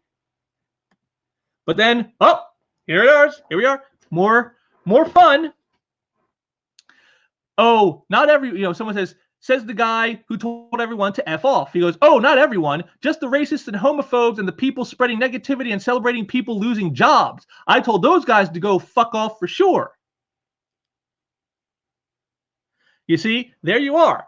He's saying everything's fine, but that people are losing their jobs, and talking about that and pointing out and saying, we told you so, we told you this was coming. Oh, well, you're just a racist and a homophobe, and I'll tell you to fuck off. Oh, but everything's fine, everybody. Don't look, move along. There's nothing to see here. And here's one that's the big one from G. Willow Wilson, writer of Wonder Woman and the Muslim Ms. Marvel book. Just got the first dreaded pencils down email. I imagine there will be more. It was inevitable after the store closures and Diamond announcement. Sending love to all my comics people, artists, writers, retailers, editors, fans. Like how she made sure the fans were at the end. This really sucks. With a response from Kate Leth, another SJW creator bitch. Yep, got one last night. My sympathies. They're all so concerned about getting the pencils down orders that you can't work now. See, they thought that what they could do by insulting consumers, insulting the readers, driving the audience away, they could do that with impunity forever, and it would never come back to hurt them. And now it is, and now all of a sudden, when we see, oh, this really sucks. Well, it sucks because you made it suck. You caused this to happen. This happened due to you. You are the ones responsible. You, G. Willow Wilson, with your I don't write to entertain. I write hope fuel for political ideologues who have the same ideology and political view that I do. Yes, we know that. That's why the work sucks. That's why it doesn't sell. That's why the audience has rejected it largely because of that. Because of stuff like this. We go from having this to having this. From having this to having this. From having this to having this. This is where their ideology leads you. This is what happens to whatever it touches. It destroys it. It ruins it. It obliterates it. It makes it unrecognizable. This is what is killing comics. This is what has brought the industry to its knees. It is why it couldn't even stand a shutdown of its distributor for 2 weeks before falling apart. It was so brittle and so fragile. You don't hear about a lot of other industries crashing like this. The car industry shut down, but they're not crashing. The airline industry shut down, but they're not crashing. All these other industries are shut down, but nobody is worried about, like, oh God, they're never going to come back. But comics have fallen apart. Comics are ended. The direct market is done. Because, see, what they don't understand is, aside from all the shops that have already closed, there were plenty of shops that were on the bubble before all this. And now with Diamond no longer distributing and no product coming into the shops, even the ones that are able to remain open during the CVI epidemic, some of those shops aren't coming back. They're going to close. And then when Diamond ever does get itself back up to say, we're going to try again and restart everything, is there even going to be enough shops still left for Diamond to see it as a viable thing to be profitable? Because, see, that's the whole point. Without the retail shops, Diamond can't exist. Diamond needs there needs to be a certain threshold number of shops. And if we don't have that, then Diamond can't operate. And so there it goes. If Diamond can't operate, well, there goes your sole distributor. Now what do you do, comic industry? You see how fragile and tentative this all has been? But yet these fools went around insulting consumers and driving them away and just destroying everything with their toxic political ideology, thinking they could do it forever. And now they're seeing that that was not the case. And now they're hurting. And now they want sympathy. They want help. They want you to feel bad for them. Feel bad for me, the person that's called you a bigot and Nazi for the last 5 years, who told you, I don't want your money. Give me your money now, or else you're a bigot. That's what you're seeing. And it's hilarious to me. Here it is. B. Clay Moore. Because you asked, and it's the last thing I'll ever say about Comicsgate, No one in comics had ever heard of Comicsgate until people identifying as Comicsgate members started attacking pros online. Anything anyone in comics has said was a response to being attacked. The end. Except it isn't the end. It's actually a lie. Comicsgate was a name people like B. Claymore gave to consumers who were complaining about these things that I've been discussing with you over the last several, live streams. That's the name they gave those people, and they took the name and said, we'll make it a badge. And that's what happened. There was no thing about like, well, CG didn't exist until they started attacking creators. No, CG didn't exist until you guys created it, until you gave it the name, because you had to give a name to people you wanted to be seen as irrelevant, insignificant, and to be silenced. You wanted those critics to shut up. So we'll call them Comicsgate. And if we call that person Comicsgate, it's a dog whistle to all others like us to say, you don't need to listen to this person. You don't need to have to take anything they say seriously or with any type of interest. That's what it was. And this goes back far beyond the last few years with Comicsgate actually being a thing. This goes back as far back as 2010. If you look down here in the description section, I have linked a video by a guy named Doug Ernst. Doug is a person who's been, I guess you could say, probably been on the front lines of this from day one. And he has chronicled everything that has happened before Comicsgate and after Comicsgate. He is almost like the chronicler of Comicsgate and everything that led up to it. And he has the proof to show you that what B. Claymore is saying is a patent lie. Pros were attacking, consumers and critics long before the word Comicsgate ever came along. The pros were not just responding to a few people who were attacking them with the name Comicsgate. They have been attacking those same people for a long time. And his video, his little live stream that I've linked here, which you should go check it out because it's very informative, it explains and shows you the proof of the lie that B. Claymore is stating here. But again, this is what they do. That they know, they see the writing is on the wall, they see the damage that has been done, and now they want to rewrite history so that they are the victims. We've always been the victim. We didn't do anything wrong. It was those people over there, those Comicsgaters and those creators who support them. They're the problem. They're the reason the industry is dying. They're the haters. They're the ones who ruined the industry, not us. We were just minding our own business until they started to attack us. Bullshit. You're a piece of shit, B. Claymore. You're a piece of human shit and a liar. Here's Erica Henderson, former artist of Squirrel Girl. You saw the two images of Squirrel Girl I had here. The one that was the ugly one, yeah, that's her work. And here she is. Imagine honestly thinking we get into comics for money and acclaim. And then Noodlehead Heather Ontos, editor at Valiant, formerly Marvel. Well, I know I personally went into comics to burn the industry and tear it apart from the inside and for the money and acclaim. You see, again, here they are attacking success. See, this is no doubt a knock at people like Ethan Van Sciver, who have been quite successful in comics. Their crowdfunding has been enormous. Richard C. Meyer, John Malin, the list goes on and on. You can name, that Umbrella guy had a successful crowdfunder. Cecil had a successful crowdfunder. Lots of people have had successful, but I didn't go in for money or acclaim. But of course you did. Of course, but if you didn't, then why did you go in? The only reason to go in now is, well, gee, I guess it would be your politics. So it was about your political viewpoint and destroying people, destroying an industry.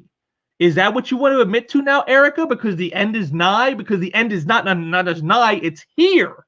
So I guess now you can drop the act that, I was never really about creating entertainment. It was all about, just destroying this industry because I'm a man hater.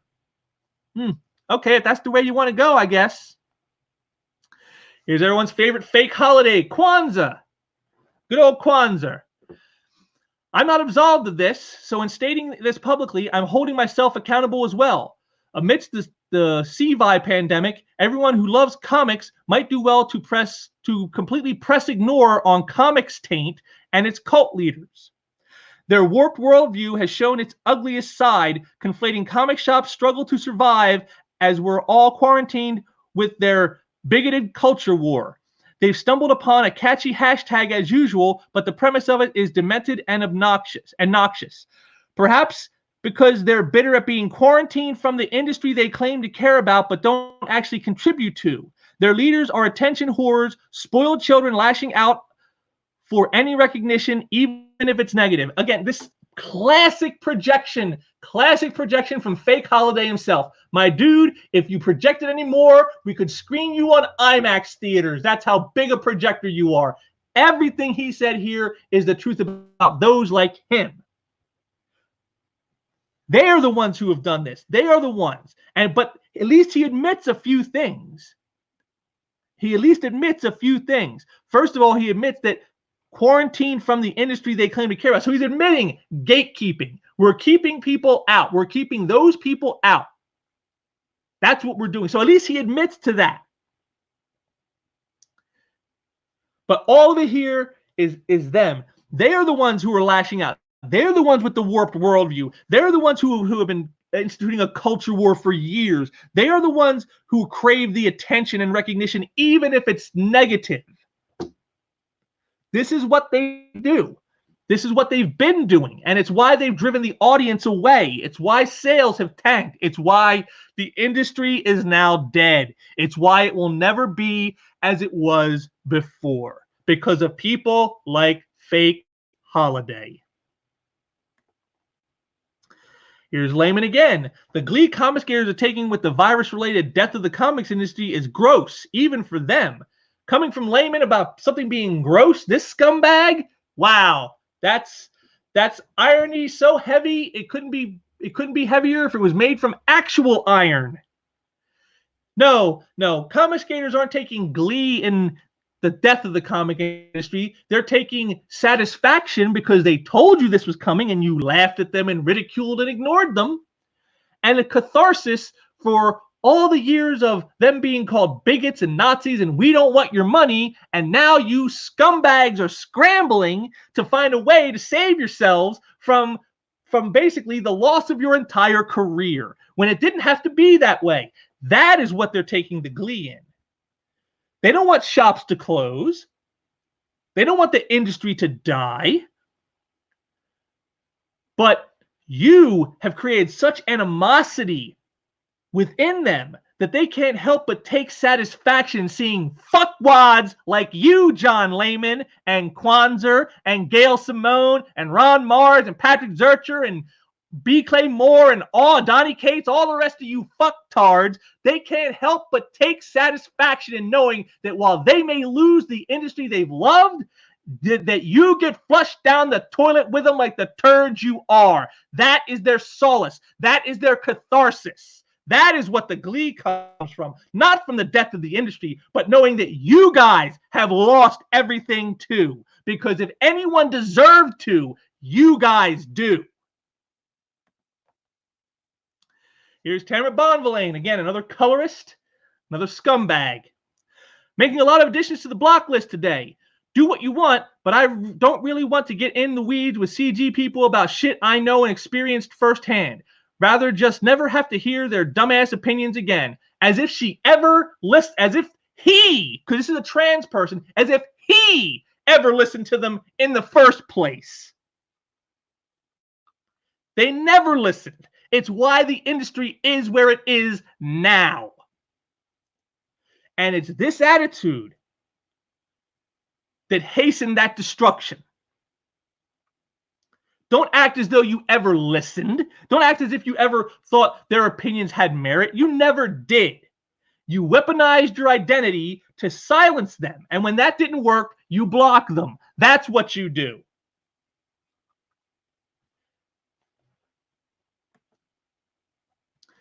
Again, Chris Sotomayor, the other scumbag colorist.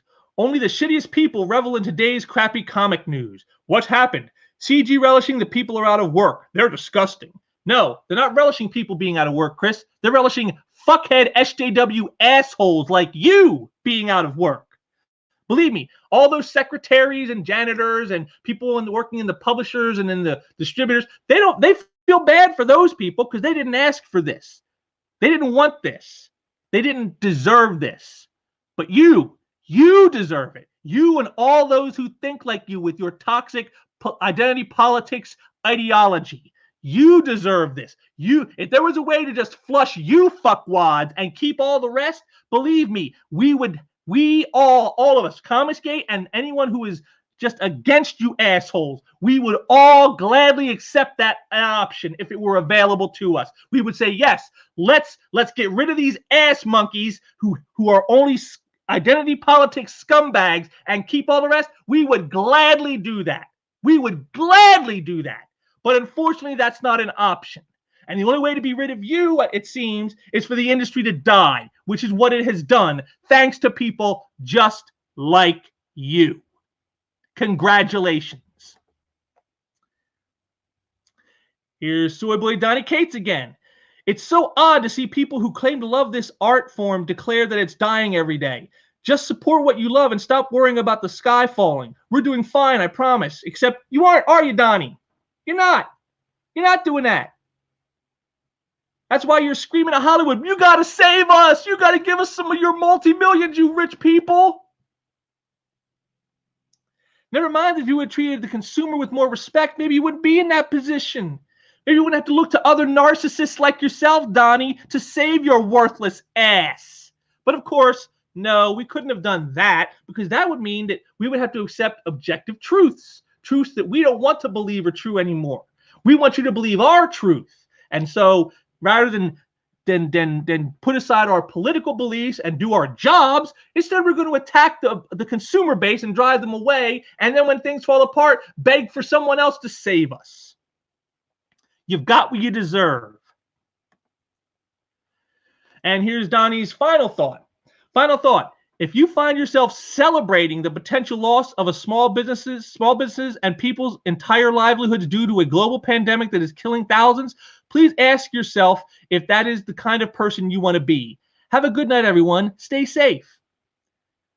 No, we don't celebrate the small businesses losing. We don't celebrate the retailers who are losing. We don't celebrate, the publishers necessarily losing.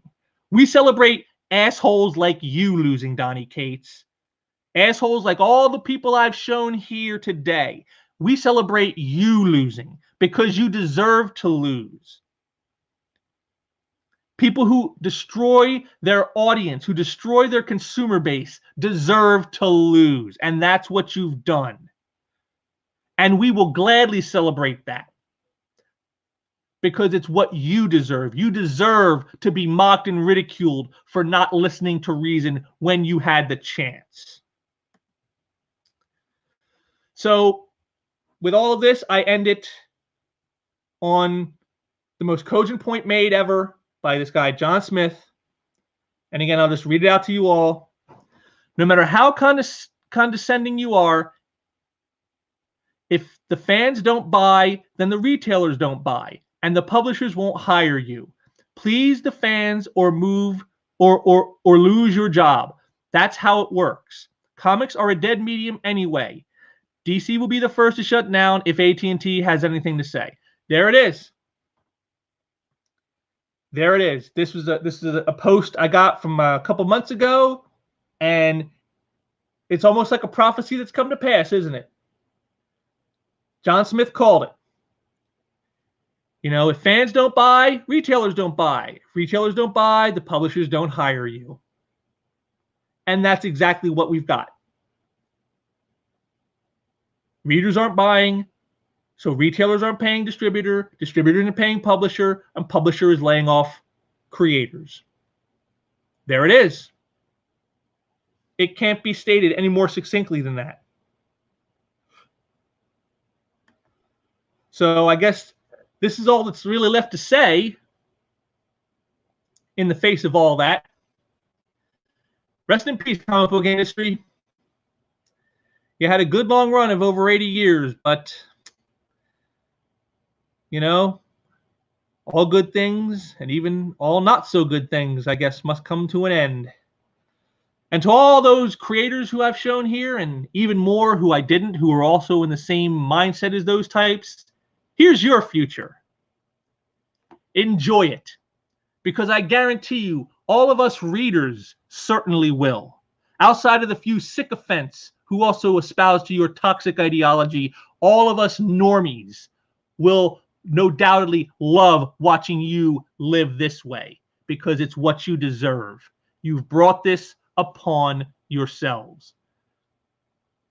And, you know, if you think you're going to get around this doing the Ethan Van Sciver thing, I would say think again.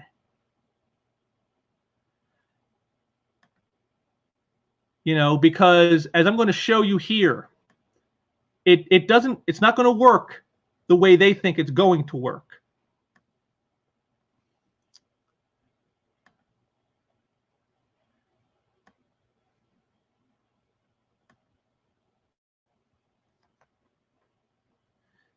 Here we are. This is the Kickstarter for Demigod, a comic written by Ron Marz. You know, the same Ron Marz who says comic readers aren't his consumers. The retail shops and the publishers are. Well, here's their Kickstarter. 29 hours left to go, and they're still not even made their goal yet. And they had an extension on this of a week. If it would have ended a week ago, they would have lost and not made it. Now there's a chance they might make their goal, but just barely. Barely making their goal of $7,500 after over a month of campaigning. This is what they think success is going to be. This is what they would term good. Meanwhile,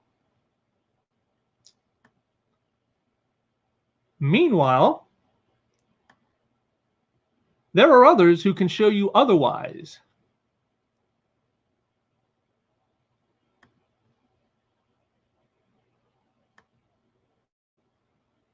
Such as Ethan Van Sciver. This is his recently ended Indiegogo for Cyberfrog Unforgettable Tales, number 1 and 2, which are basically reprints of the original first 2 Cyberfrog comics back from 1994, done in color for the first time. You can see here he made $124,000 in the 1 month that the campaign ran, and now since then has made another $14,000 since May 16th. I mean March 16th. He's made another $14,000. That's what? Almost triple what Ron Marz's campaign has done? Just the addition since being in demand is 3 times as much. That's not counting the original, which totally trounces him. And things don't end there. As I'll show you here in a second. Here's Ethan's other campaign, the big one, the new work of Cyberfrog Wrecked Planet.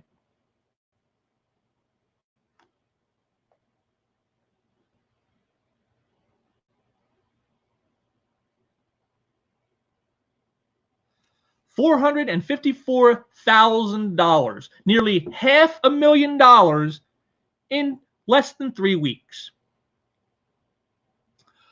Over almost 4,000 backers. This is what he accomplishes. I have no doubt that before the campaign is up, he will break $500,000. Ron Marz struggling to get over 100 backers and make a $7,500 goal, needing an extension to even have a chance to make that happen. And here's Ethan Van Sciver with a 30-day campaign, and he will end probably at $500,000. This is success. This is what happens when you treat consumers right. This is what happens when you put entertainment ahead of ideology. You know, that again, going back to that piece from Bounding into Comics, you know, the ideology, agenda over entertainment. That's the problem in the mainstream industry. That is what has ultimately destroyed it. It's driven away their audience, and it's why they're now scrambling to find something to save themselves with. And again, if you look down in my description section, you'll see a video link to a guy named Just Some Guy who explains exactly why this, you know, subjective truth model for superheroes doesn't work. Ethan Van Sciver doesn't play that game. He doesn't do that crap. For him, he wants to entertain you. He wants you to have a good time. He wants you to enjoy what he's doing because it's enjoyable, not because you share the same politics as him or the same ideology as him or same religion as him. He doesn't care about any of that stuff. For him, comics are entertainment.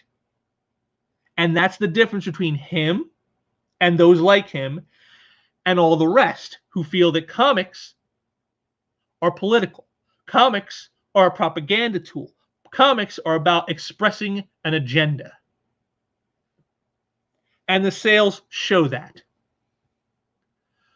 But when we get down to all brass tacks, it's an equal love fest.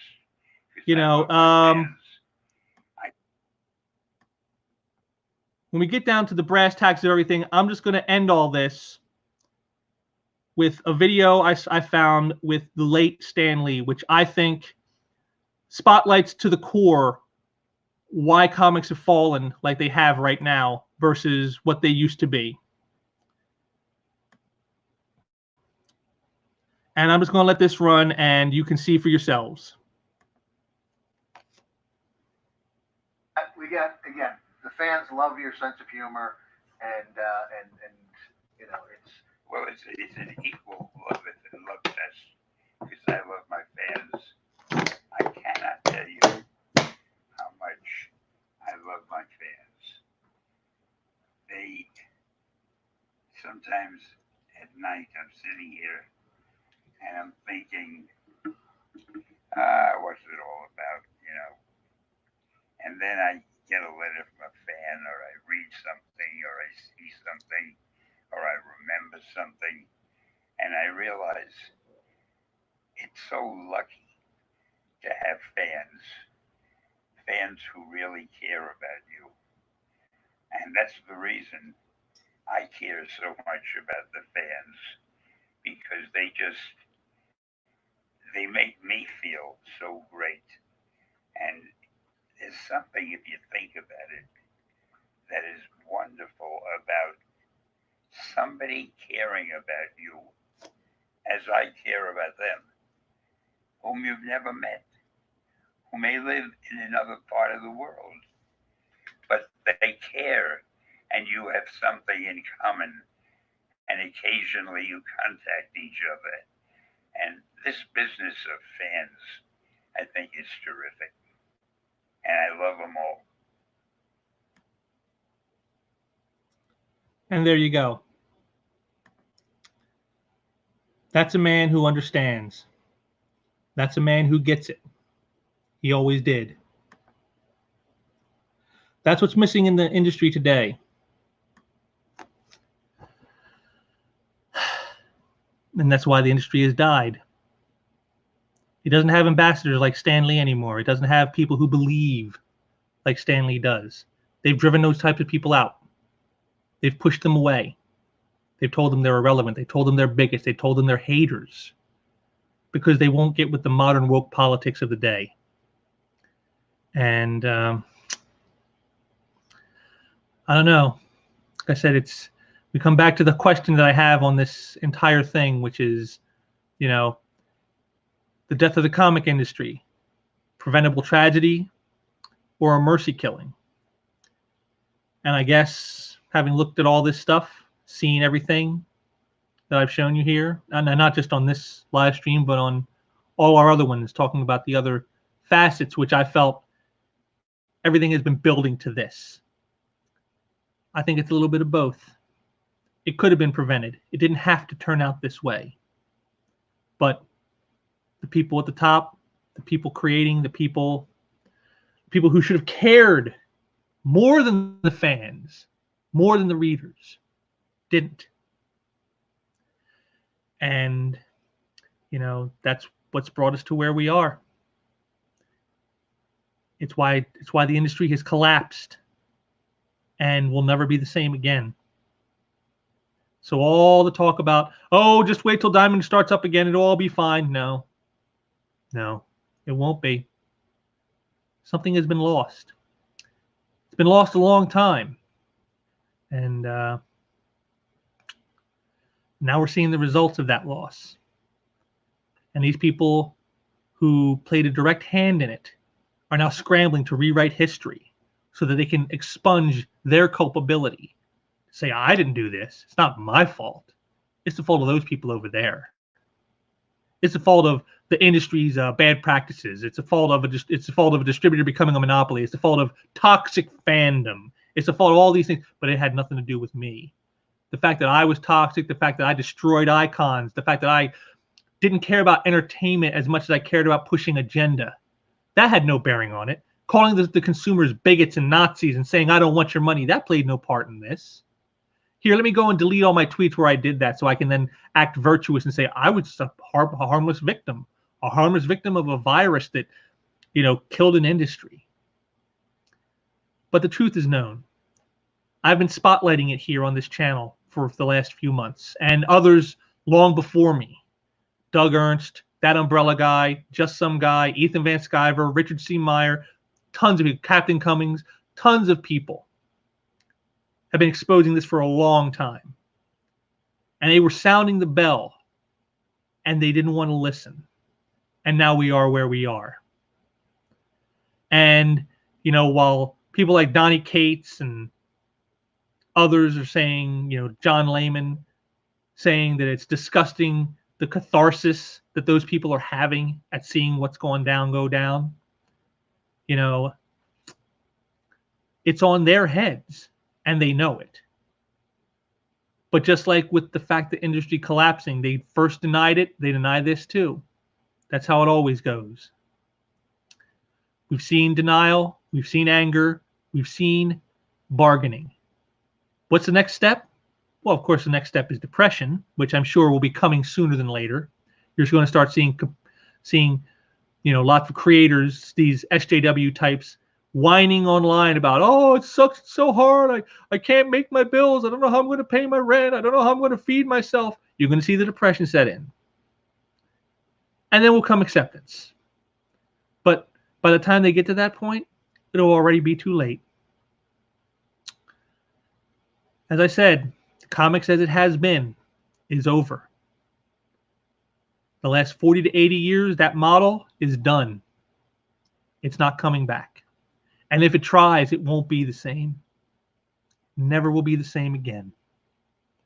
The bloat that it carried, carrying these people with works that don't sell, destroying shops, destroying icons.